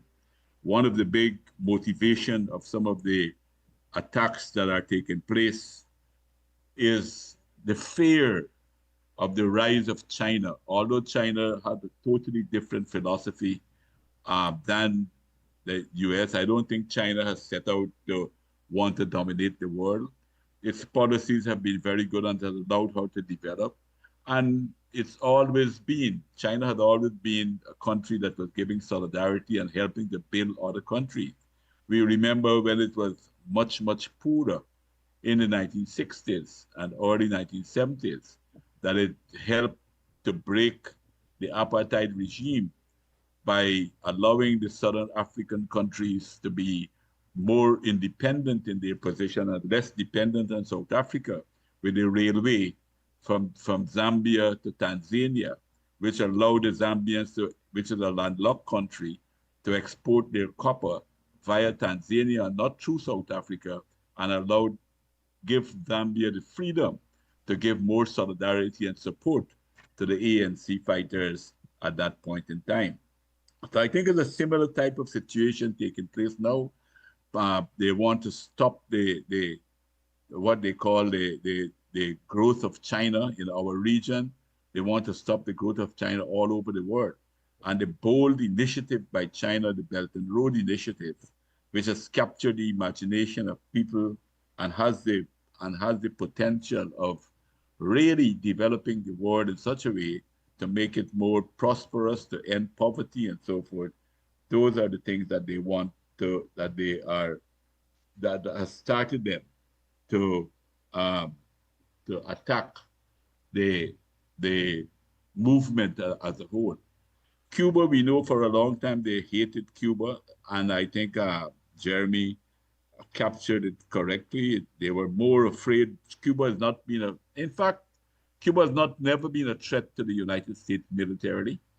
And I don't believe any country in the world had ever been a threat to the United States military, because no one in their right senses will want to pick a fight with the United States. Their military budget is more than the next 10 or 15 countries put together. And now we heard President Trump saying that he's carrying up the spending to $1.1 trillion, the military budget. So which country in their right senses will want to fight the United States? So clearly, this talk about threatening the United States militarily is an excuse, but it is true that they are afraid of the examples that Grenada, for instance, was giving to the rest of the Caribbean, and Grenada impact would have been even more powerful had the revolution continued, because it is an English-speaking country. And they are afraid of that with Cuba too, with the large Latin American countries, and Cuba want to go to a more humanitarian type of governance, and that is scaring them, because with all of the pressure that Cuba has come under, its achievements are fantastic. I mean, they got one of the highest life expectancy in the world. It has some of the most educated people in the world. It has the best health services in the world. I mean, every family in Cuba has a family doctor. They have been able to help the region and further afield. If we put a dollar value to what Cuba has contributed in terms of education, health, and many other areas to our Caribbean, then you will see that it is far, far more than the aid that we got from any of the Western countries at that time. And really, as someone said, someone quoting, there was an article that was reproduced in Guyana by Norman Gibbon from Jamaica, where he said, the debt that we owe to Cuba is definitely unpayable for the contribution that they have made. And the same type of aggression we're seeing in Ukraine. The Americans and the NATO countries are carrying out a proxy war against Russia because they don't want to see Russia ever rise again. And Ukraine was being used in order to threaten Russia and force Russia into the kind of position that they're taking now, because with the hope of destroying Russia with economic sanctions. We recall at the beginning of the conflict in Ukraine, President Biden had said that he will make the ruble into rubble. And they put some of the worst type of economic sanctions that Russia was able to deal with. And one of the other things too, apart from China, we see the contours of a new world taking shape that is scaring imperialism as much as possible, and they're responding to it the only way they know how, and that is by violence.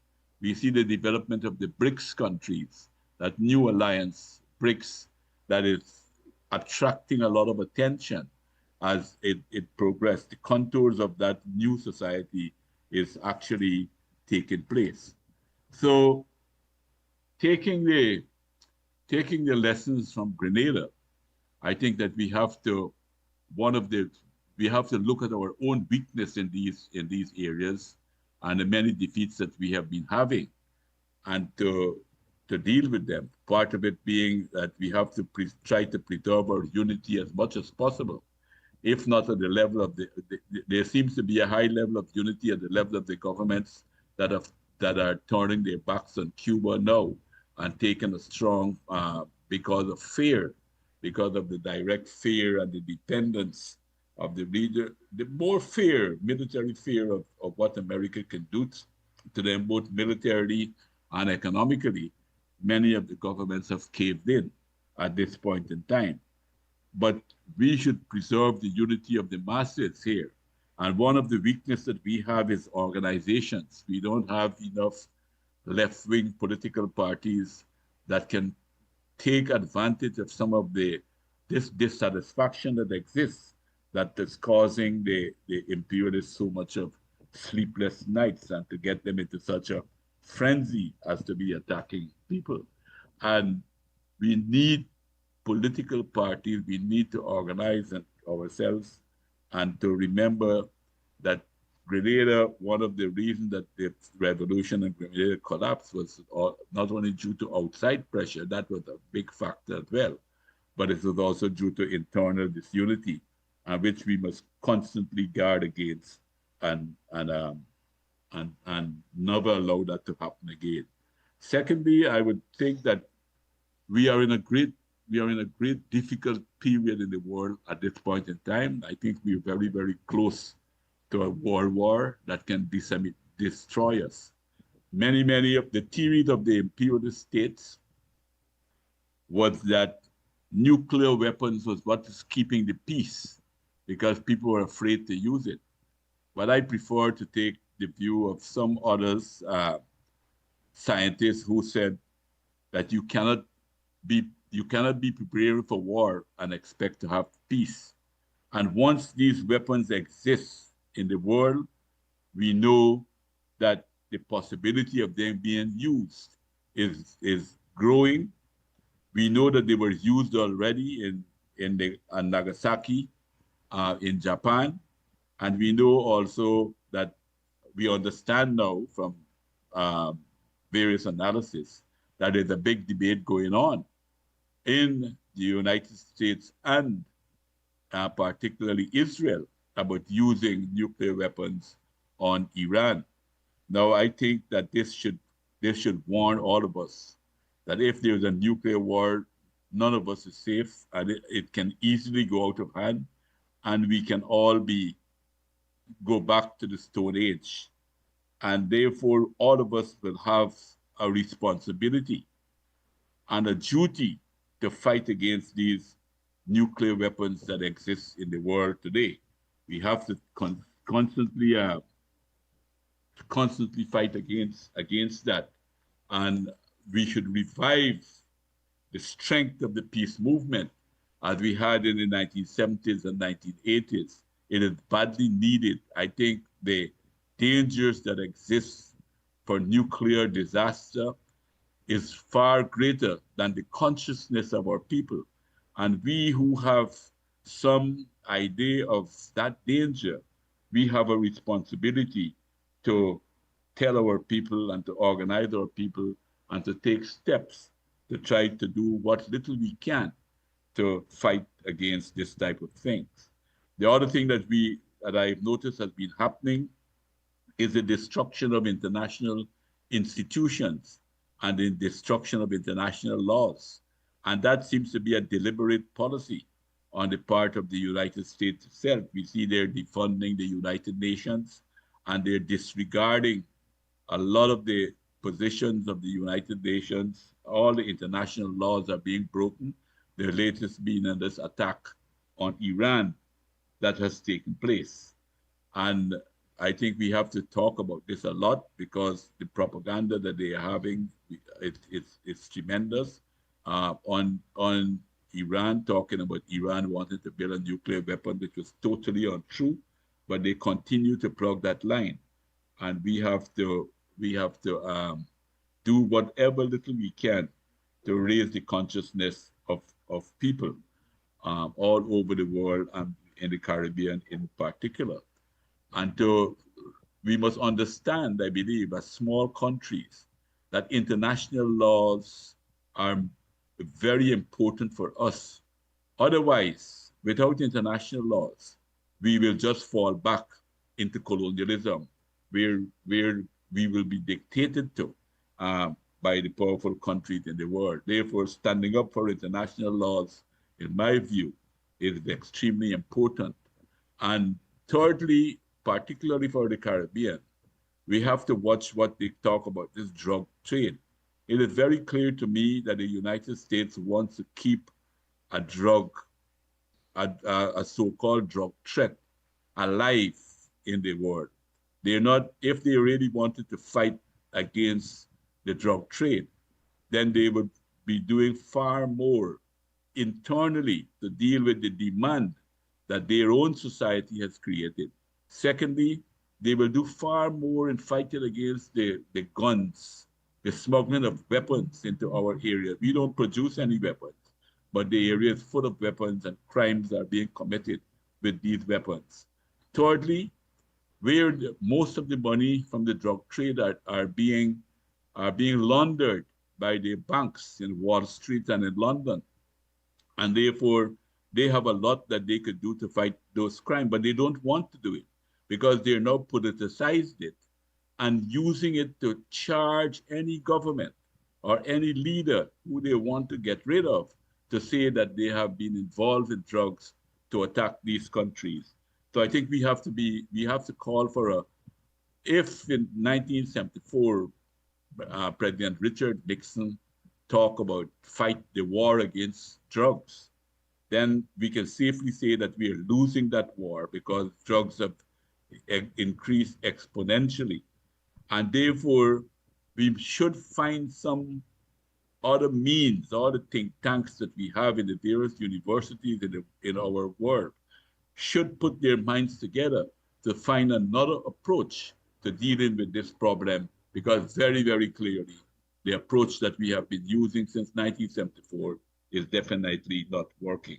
So finally, I just want to emphasize that we need to organize ourselves very, very well to take advantage of some of the spontaneity that is developing in many parts of the world against the different wars that are taking place. And as I said, to reorganize the fight for peace and to refocus our attention on the plight of the working people and to organize them to fight for change. I believe that this would be the best way to honor the heroes of the Grenada Revolution and to honor the memory of one of the Caribbean's greatest sons, Maurice Bishop, who made such a tremendous impact and who, in a way, embodied the hopes and wishes of our region. Thank you for your attention.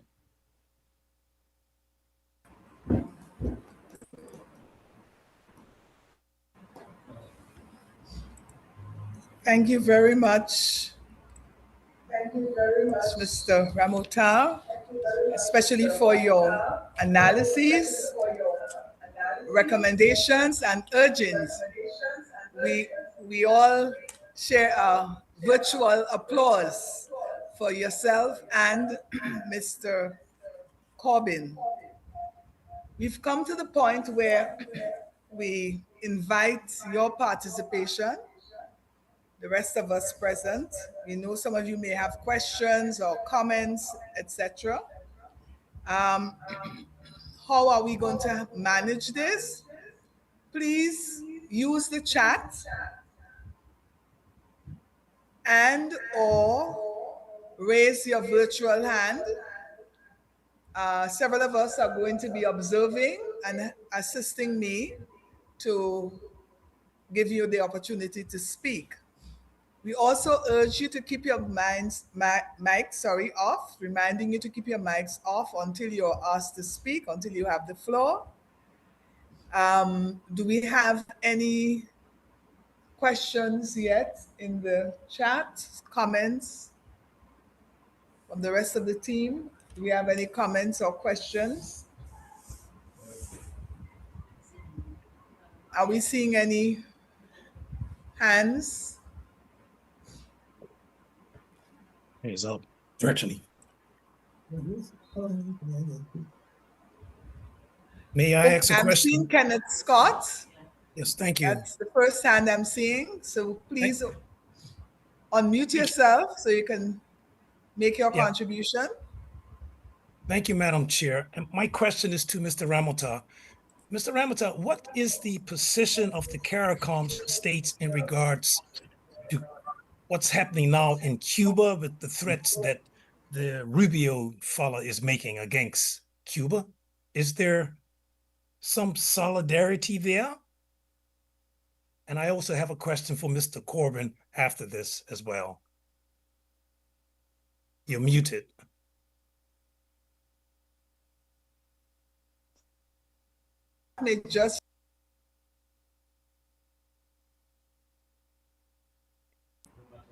He's muted. You're muted. Tell he's muted.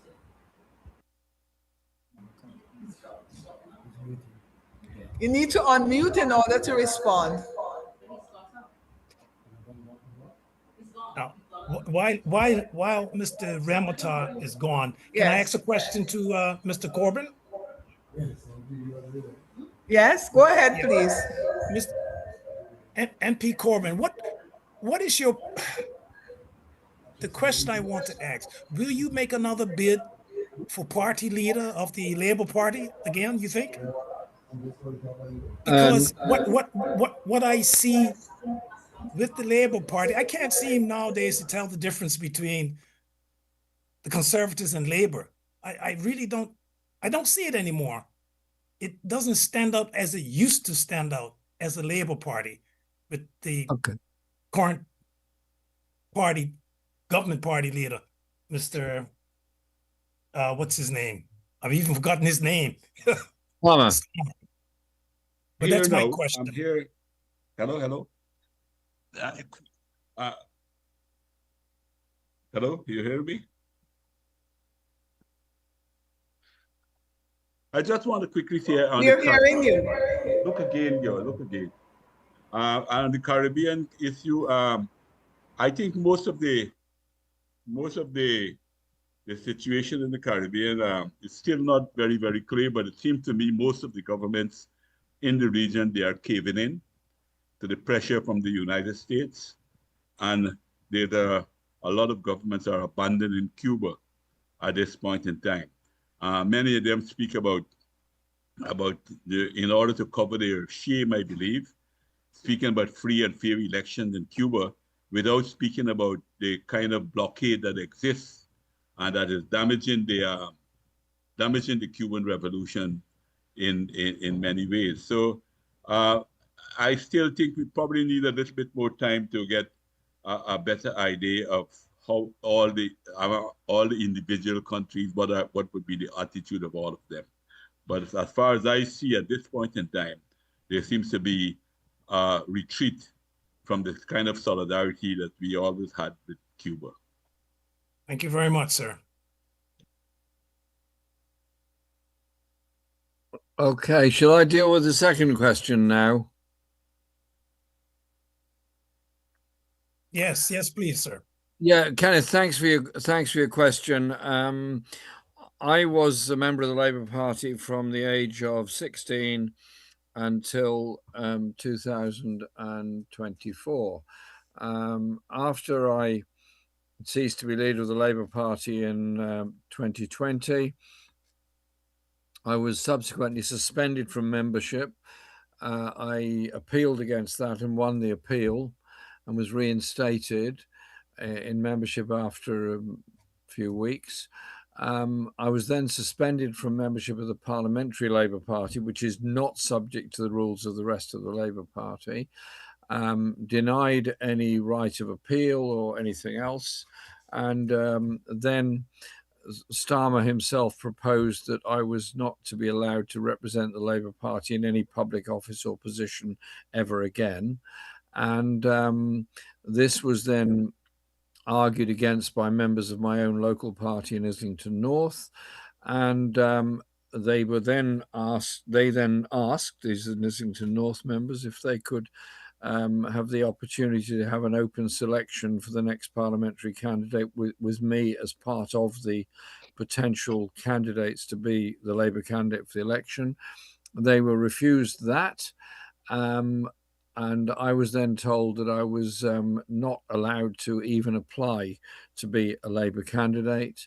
And I asked if I could appeal against this decision using the rules of natural justice, and was told that the rules of natural justice no longer applied in the Labour Party, and the decision was final and I could not be considered for anything.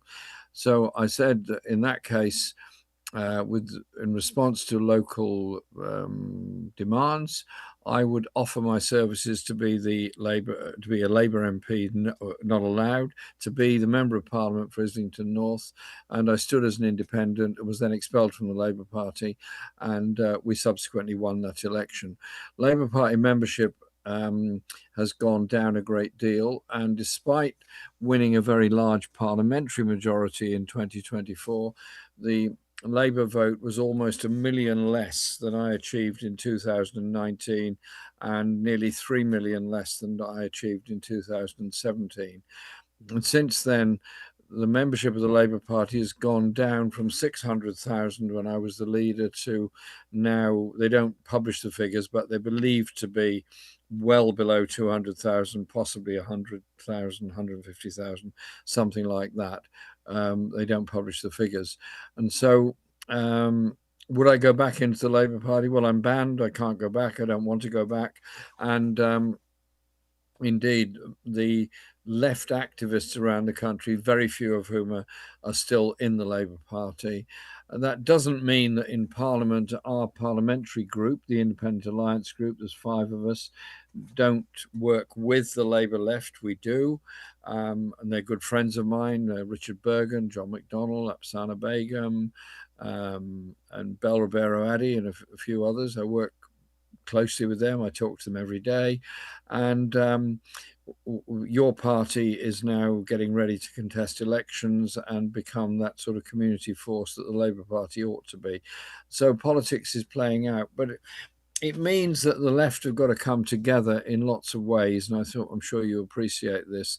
But I'm sorry to say I do not see the future within the Labour Party.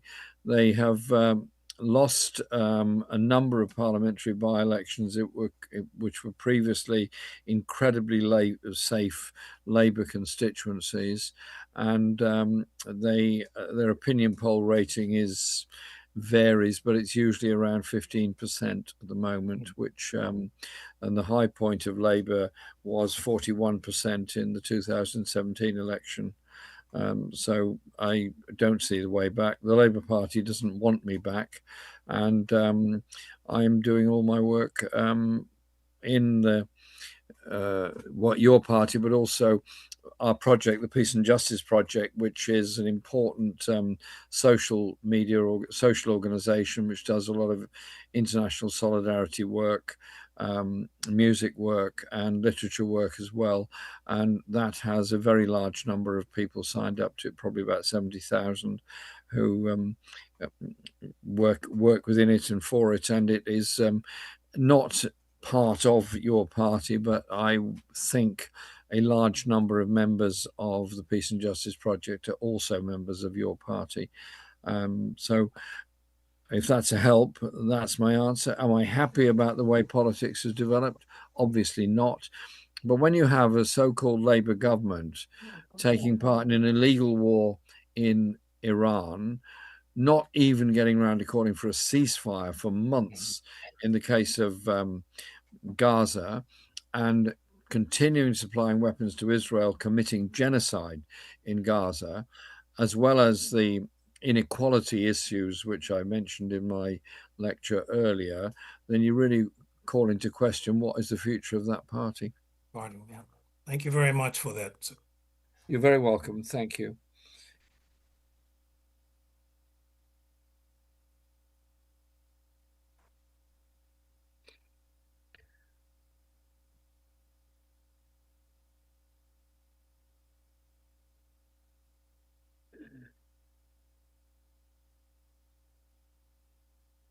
Yes,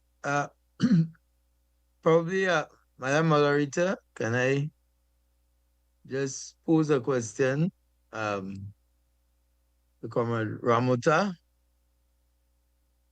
Yes.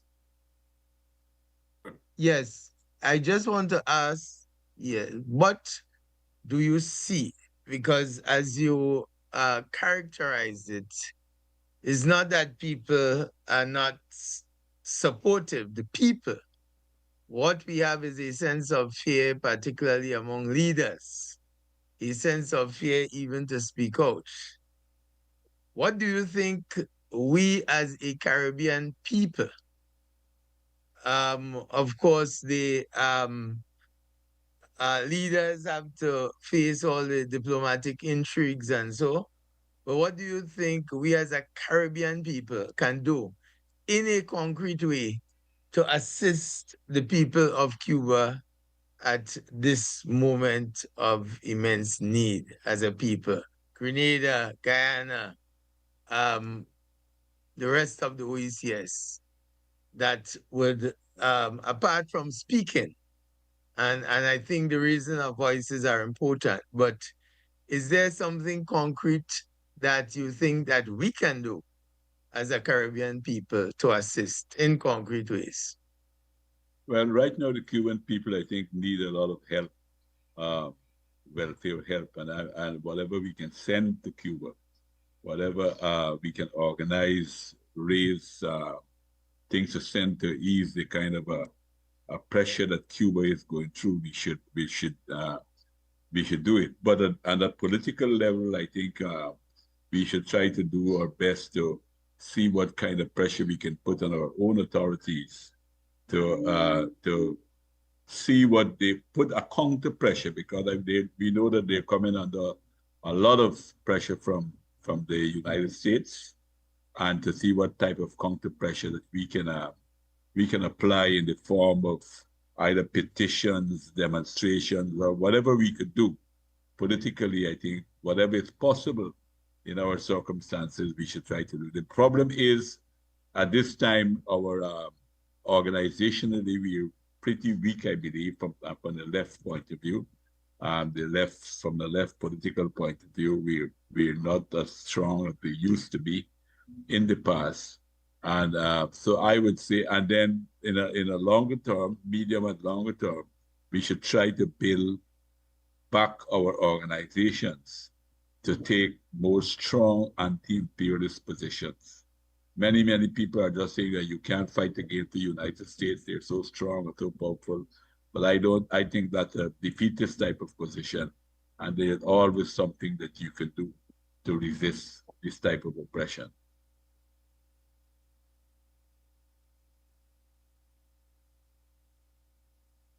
Thank you.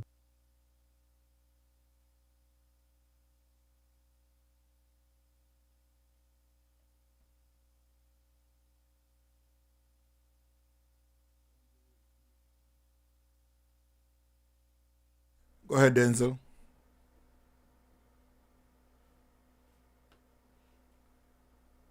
Denzel? Yes, thanks. Good day. Greetings to everyone on the panel. Thanks to the presenters, particularly Mr. Corbin. And I should just say I am one of the Kingston College people, but you didn't actually teach me. But I do have friends who you taught. Let me remove my, yes. So that's me there. What I'm wanting to ask about has to do with Grenada itself and just how are things there in Grenada right now. Many will know that I spent close to 3 years there between 1981 and 1983. I was in fact there until the invasion. And I just wonder now, in terms of the current leadership in Grenada, to what extent do they espouse some of the principles coming out of the revolution, and to what extent does that movement remain strong within Grenada itself? And that question, I suppose it could go to someone like Ruggles or Naz, if they are able to elucidate on that. And greetings to my two friends and also to my good friend Headache and Chester and all the rest. Thank you. Yes. Yes. Greetings, Denzel. It's great seeing you and hearing you. Always great to see you and hear you. I would suggest that question probably be answered best by, you have Comrade Malachi, Sister Val, probably can give a good perspective in relation to that. Comrade Malachi, Val, we have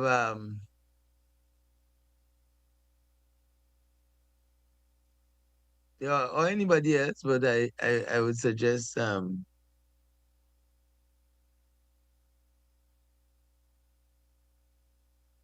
If I may just quickly say something, although I'm not in Grenada, but following the events that took place recently when the Americans were trying to put in some military installation at the airport, and I saw the way that the people came out against it, and I think eventually they won that battle. I would say that some memories of the revolution is still alive. That's my quick contribution.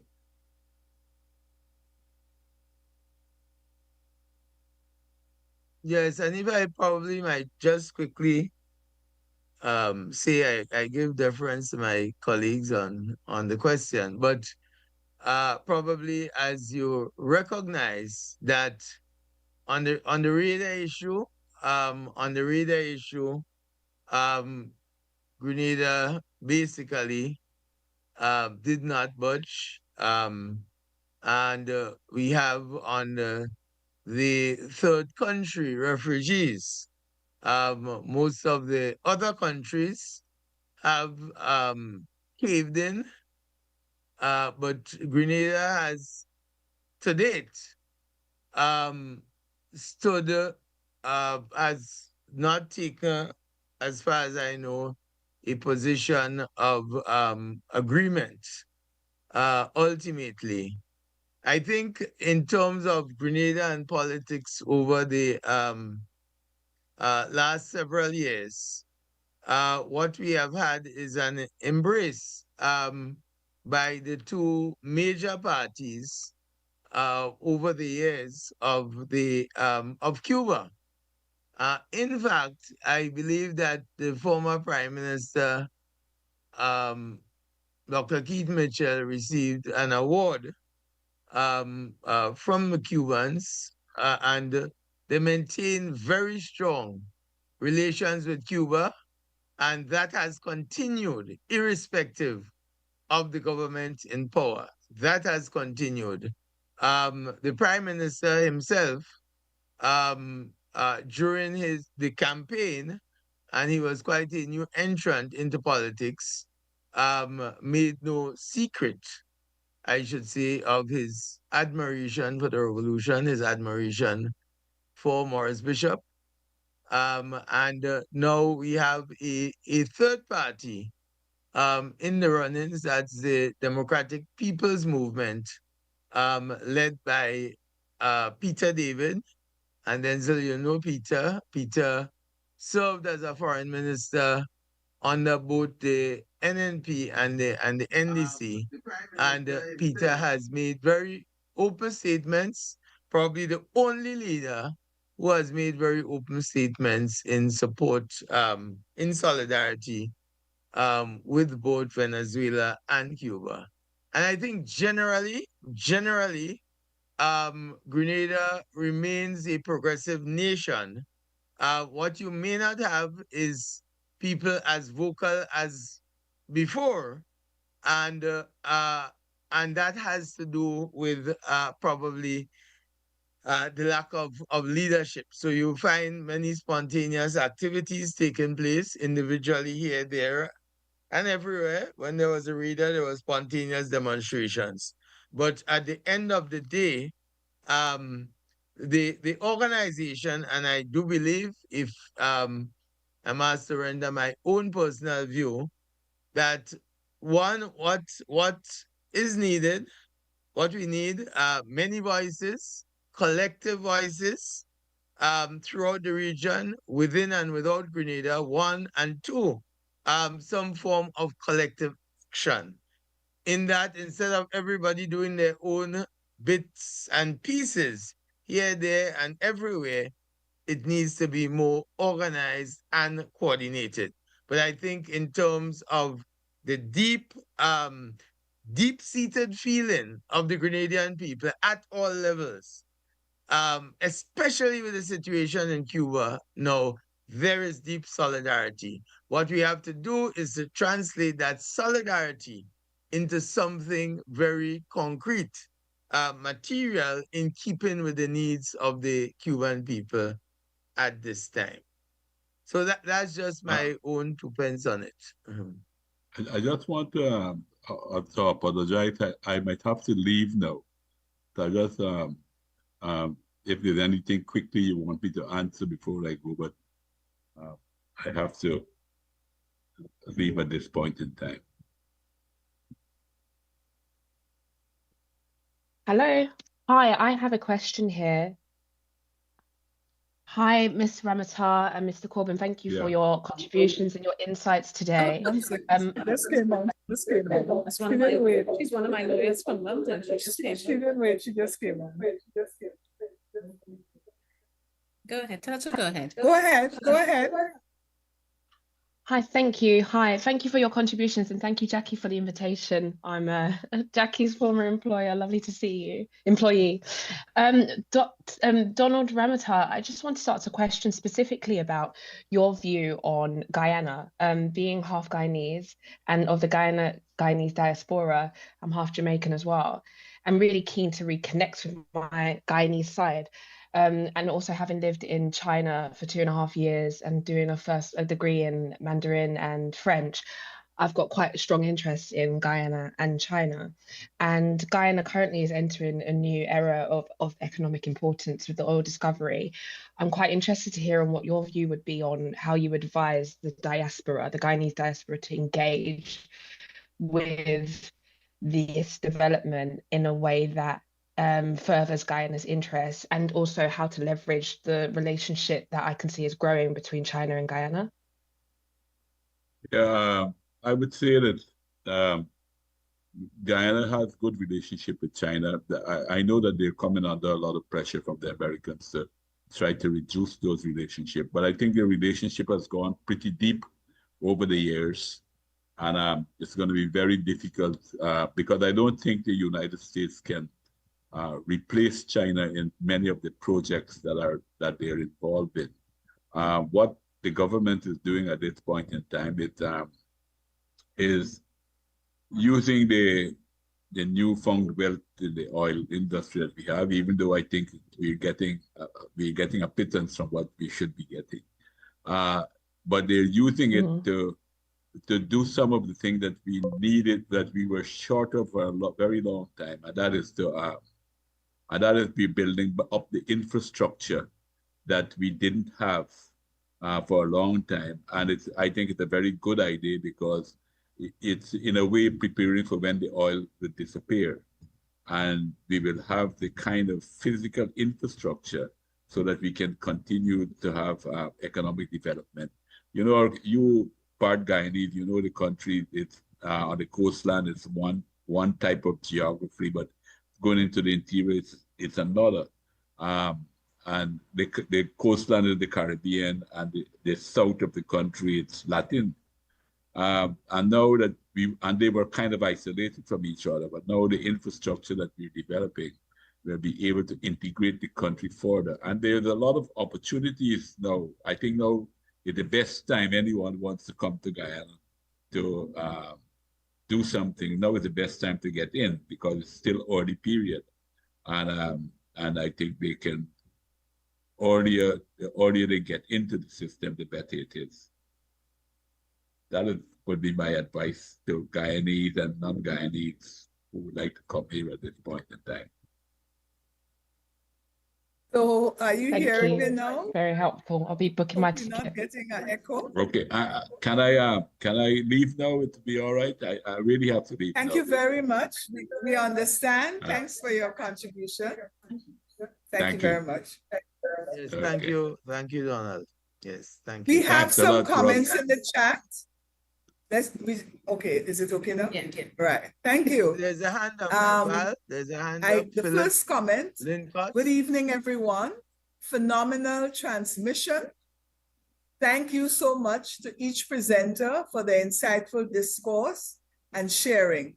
My question, particularly to the local panel, is what efforts are being organized on the ground to provide relief to our brothers and sisters in Cuba?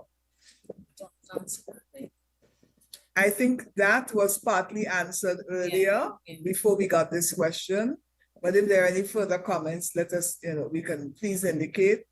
Comrade Ramota has left, but he said the question was, given the gravity of the Cuban question, do you think that the Caribbean community can regain its sense of unity if Cuba is abandoned? Will we see the end of CARICOM? That was the question, but he has already left. I don't know if anybody else wants to comment on that. And then the third comment. Yes. I think that on a people-to-people basis, there is support on the ground for Cuba and the Cuban medical doctors. But at the leadership level, Caribbean leaders are a dismal lot. That's very true. Can I ask a question? Yes. Can I just add something to that? I have a question to Jeremy. Okay. Jeremy, can you hear me, Jeremy? Yeah, I can. Yeah, fine. What encouragement would you give for marginalized groups, political activists, and so on? We've seen the left take a crushing in Britain. It's on the ascendancy with your party, despite the issues that have arisen in your party, the Green Party, etc. What encouragement would you give for those of us in the region, in the Caribbean region, whose parties have really struggled?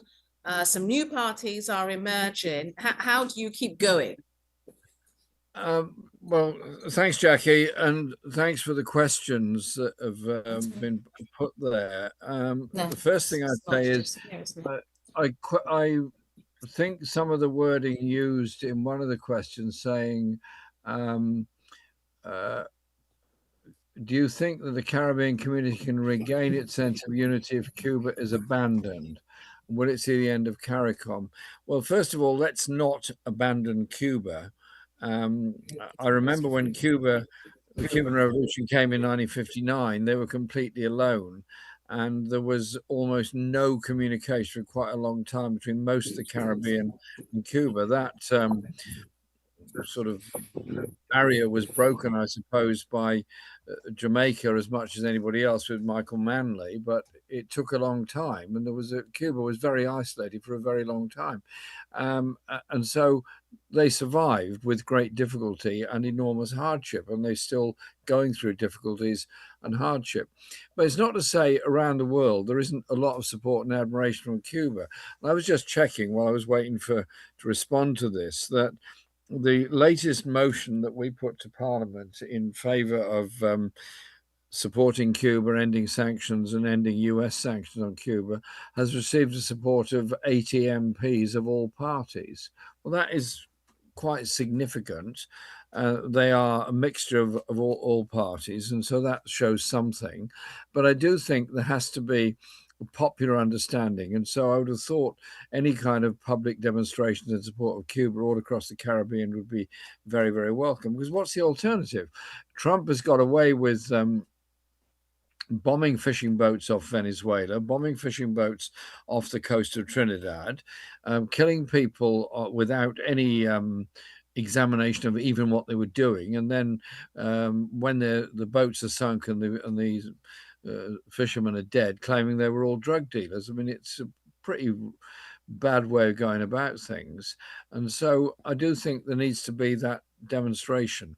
Now, Jackie's wider point about the despair of the left and defeats that we've had, yes, we've had defeats and we continue to have some defeats, but we also can win back on things. We can win back on things with opposition to military spending and the wars that are going on. We can win back against things with the rise of the far right. We can win back on things by opposing racism in all its forms, as you and I do all the time.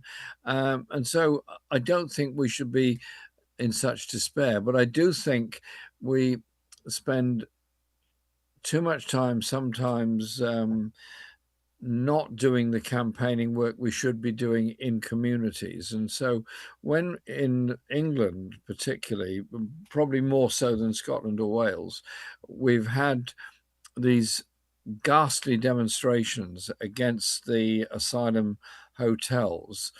The asylum hotels are there because the government doesn't give anything like reasonable support to asylum seekers, but sticks them in very crowded and often very poor quality hotels. And the right-wing press all claim that they're leading a luxury life of existence in high-grade hotels. No, they're not. They're desperate people who need help and support, but also who want to work and want to contribute to society. That has to be challenged. And that means you've got to try and mobilize the local community and say that these people are not your enemy. They're actually your friends and the neighbors, and they may well be your doctors and nurses in the future. So you have to have some pretty strong arguments with an awful lot of people, which we all do all the time. But at the end of the day, it's also about the economy. It's also about the levels of poverty. And if the left are seen to be effectively campaigning for decent wages and conditions, an end to privatization in the National Health Service and in local services, and standing up against the kind of austerity economics which is creating billionaires at the same time as it's multiplying the levels of poverty many times over, then I think we get some kind of hearing. But it does mean we've got to go out and do that campaigning. Now, across the Caribbean, there's always been great attempts at left unity across the Caribbean, and they've never been more important than ever. I would have thought the threats that the Trump administration poses, what it's done in Venezuela, what it's trying to do in Cuba, the threat it will now no doubt make against Nicaragua, and the tariff threats that it makes regularly against any government across the Caribbean, be it Barbados or Jamaica or anybody else, then surely that's a cause for unity across the Caribbean to demand decent and fair trade with the USA. And so that I would have thought would be a strong mobilizing position.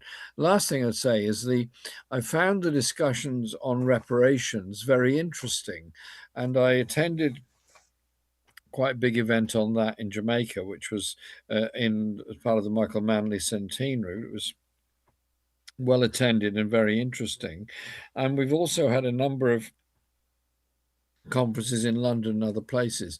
Reparations are not just returning historical artifacts that are held in the British Museum or various universities across the UK. That's important, of course. It is part of a more just approach to the future.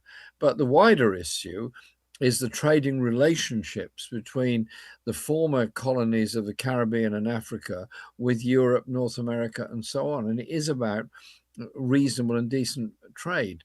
If African countries were paid properly for the raw materials they produce, they would be incredibly much better off. And so the West has this approach of giving some aid to the African countries, forcing them into trade relationships that are often abusive with Western Europe and North America, and continue to suck out the raw materials in exactly the same way they did all through the 19th century at the height of the Victorian era colonial empire. So we need that kind of understanding and campaigning and development. But fundamentally, it's about people's living standards and their opportunities, particularly for young people. Thank you. Thank you very much. I have another question. Can I just say, it's gone 11 at night here, and I've got a meeting quite early tomorrow morning. So I'm happy to take any more questions, but not too many. We understand. We understand. We really appreciate I don't want to appear lazy and uncommitted, but no. We really appreciate the efforts that you have put into this for us. Thank you very much. So feel free to do what suits you. I tend to make a few comments. And then... If you want to make a few final comments before you exit. Thank you very, very much for the call and the questions. And I'd love to meet again and work with you in the future, because I do think we need to build on the principles of the Caribbean labor movement, which was absolutely very much part of the independence movement, going back to the links between the European labor movements and the Caribbean labor movements in the 1930s and 40s onwards and well past independence. We just need to ensure that link is always there. And that is what we do in our international organizations. We have, through our project, the Peace and Justice Project, our international conference will be in the autumn, the European autumn. So it'll be September, October time. We're just fixing the date now. I'm very keen that there should be discussion about relationships and reparations policy and so on. So if I can be in touch with Ruggles or Jackie on that, to see if we can have a session of that conference on those issues, I'd be most grateful, because I would like to do that. But could I just say thank you very much? I'm sorry to indulge you, but there's one more question, and since Mr. Ramota is not there, one last question, a thought question posed there. So you believe that China and Russia can make a substantive material and technical contribution to alleviate the pain of our Cuban comrades? Did you hear the question? That question for me? Well, it was, yes. Yes, I do. I do believe that China and Russia can help with certainly the technical issues facing Cuba, indeed facing other countries. But at the moment, the crisis in Cuba, the crisis is not one of skill levels or abilities in Cuba. Absolutely not. It has a very well-educated population, probably the best access to secondary and further and higher education of any any country in the whole Caribbean. What it does have is the sanctions, shortage of energy, shortage of medicines, and shortage of lots of advanced manufactured products. And so those are the areas we have to look at. But also, I think there's a lesson for all of us in the way in which Cuba has increasingly tried to make its economy self-sustaining.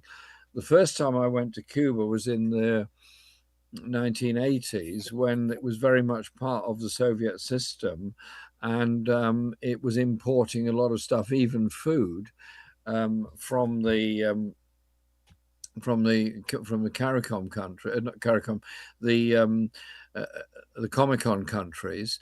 The next time I went to Cuba, they were much more into sustainable agriculture. And last time I was there, it was quite incredible, the levels of agricultural production they'd managed, even without being able to import much fertilizer and that sort of thing. So they've become, partly through force of circumstances, a much more sustainable economy and society. I think we can learn a lot from that. And obviously, we now have to demand urgently that energy supplies to Cuba, because they still need oil, maybe less than they used to, but they still need oil, and they can't sustain the economy without it. And so we've got to end the blockade of Cuba as rapidly as possible and send immediately, particularly medical supplies to them, because they're apparently chronically short of them at the moment. Thank you very much for that. If I may. That was from your previous comment, Denzel. You have another comment or question, Denzel? Yes, I do. All right, please go ahead. But before you do it, before you raise your question, this session is organized so that we have an informal part after this part where we get questions and answers to the panelists or to the speakers. So we have maybe how much more time for this segment, this formal segment? Jeremy's got to go. Yes, Jeremy has to leave, but Donald has left. So how much more time can we? No, shall I say something? No, yes, go ahead. So what we're going to do now, we're just going to ask, who's doing the vote of thanks? Is it Malachi? Yes, but before that, we have something. We're going to come back to you, Denzel, because we're really grateful for Jeremy speaking. It is 11:30 p.m. in the UK. Usually I'm working at that sort of time at these Grenadian events. Luckily, I'm in Grenada for this one. So Malachi is going to do a vote of thanks to Jeremy, and then we will thank Jeremy and ask, discharge him. And then we will continue some conversation amongst ourselves, and Denzel, you can come back in. So I'm going to hand over to Malachi. Thank you. Malachi, I'm so sorry. I read your name phonetically. I apologize. No, Malachi, sorry. Yes. Thank you, thank you, sister. Yeah. Sorry, before Malachi goes, remember, as part of the formal, the tribute, and so we have as part of the formal part of the session before we close off. So Val, you took that into consideration? Yes, we're going to do that next. Yeah, we're going to do it afterwards. All right. Okay, good. Let us let Mr. Corbin leave, and then we could do that part. So we're having the thanks before. Yeah, so Malachi, over to you. All right, thank you, esteemed audience. Happy am I to extend warm embrace and fraternal greetings to everyone this evening. It is with a sense of amazing joy and deep humility that I embrace the responsibility to ask to deliver these closing remarks at this historic but commemorative activity. As we have and we continue to discuss the overall significance of the Grenada Revolution, one of the most significant historical episodes in the Caribbean in the 20th century. Additionally, I wish to express my profound appreciation to the organizing institution, the Grenada Revolutionary Celebration Committee, led by Casey Ruggles-Ferguson, for organizing today's activity. It has been a pleasing and welcoming experience to be able to participate in this shared accomplishment thus far. Your Excellency, the Right Honourable Jerry Cohen, members of the UK Parliament, former leader of the UK Labour Party and leader of your party, and Comrade Dolan, former president of Guyana, thank you for your insightful analysis and conclusion on sovereignty under pressure from Grenada 1979 to the new geopolitical of intervention. Yours is an awesome responsibility for the symbolism of today's event. As you have concluded, our historical revolution has proven to be a mobile element in Grenada's socio-economical formation that have changed possibility into reality while embracing a journey of growth, resilience, and shared accomplishment as a people. In conclusion, how welcoming and reassuring to have so many participants virtually at this special event. Without the support of all stakeholders, deliberation, especially from the chairperson, Ms. Valerie Gordon, Jacqueline McKenzie, and the unwavering support from the technical operator behind the scene, Comrade John Callis, this event would not have been so far-reaching and fulfilling. Much appreciation to all of you who have been participating in this activity as we continue the exciting attempt to create a new social system based on equality, social justice, and solidarity as one people with one journey and one future. Long live the Grenada Revolution. I thank you. Thank you very much, Malachi. So now that journey is going to exit, we can probably, are there any other questions that you have? We could probably go to the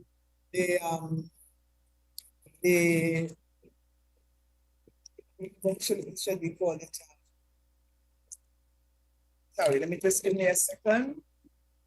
The tribute to the fallen soldiers, and then go to the informal session where all of the rest of questions and comments can be taken. John? Thank you very much. Good night, everybody. Good night. Thank you so much. John, over to you for the tribute. Bentley, sorry.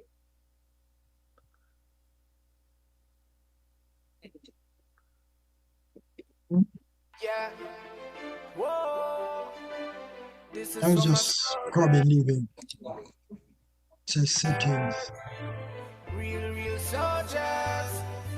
Yeah. This is for my fallen soldiers. We miss you. And what? I know you can, we with you. Camp on the battlefield. Life is so real. This is for my fallen soldiers. We miss you. I know you can, we with you. Camp on the battlefield. Life is so real. Yeah. As a little youth used to hang up on the corner. Me and the one of my friend and we a bun some marijuana. Although enough of we never grew up with no father. Still we have to try the best to make it cross the border. But some boys show them big like Hulk Hogan. Come and chat, tell them we no listen slogan. We prefer that before we take program. We no grow wrong, no, we no grow wrong. This is for my fallen soldiers. We miss you. I know you can, we with you. Camp on the battlefield. Life is so real. This is for my fallen soldiers. We miss you. I know you can, we with you. Camp on the battlefield. Life is so real. Yeah, enough of them not like we. Them know them wrong and still I take it fight we. Kill off my friend and think me take it lightly. And the whole I own up boy me a free. Hey, when I want a more funeral, no more burial. Stop behaving like wild animals. Get more spiritual, get more biblical. I'm gonna take a wash off over the mineral. You save your soul, you save yourself. Why you rest in peace? So tell Jaja we need some help. For trying for the this is for my fallen soldiers, we miss you. I know you gone, we with you. Camp on the battlefield. Life is so real. This is for my fallen soldiers. We miss you. I know you gone, we with you. Camp on the battlefield. Life is so real. Yeah. Whoa. This is for my soldiers. Real soldiers. Yeah, yeah, yeah. Whoa. This is for my soldiers. Real soldiers. Yeah,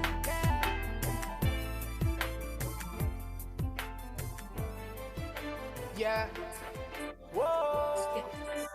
This is for my soldiers. Real soldiers. Yeah. This is for my fallen soldiers. We miss you. I know you gone, we with you. Camp on the battlefield. Life is so real. This is for my fallen soldiers. We miss you. I know you gone, we with you. Camp on the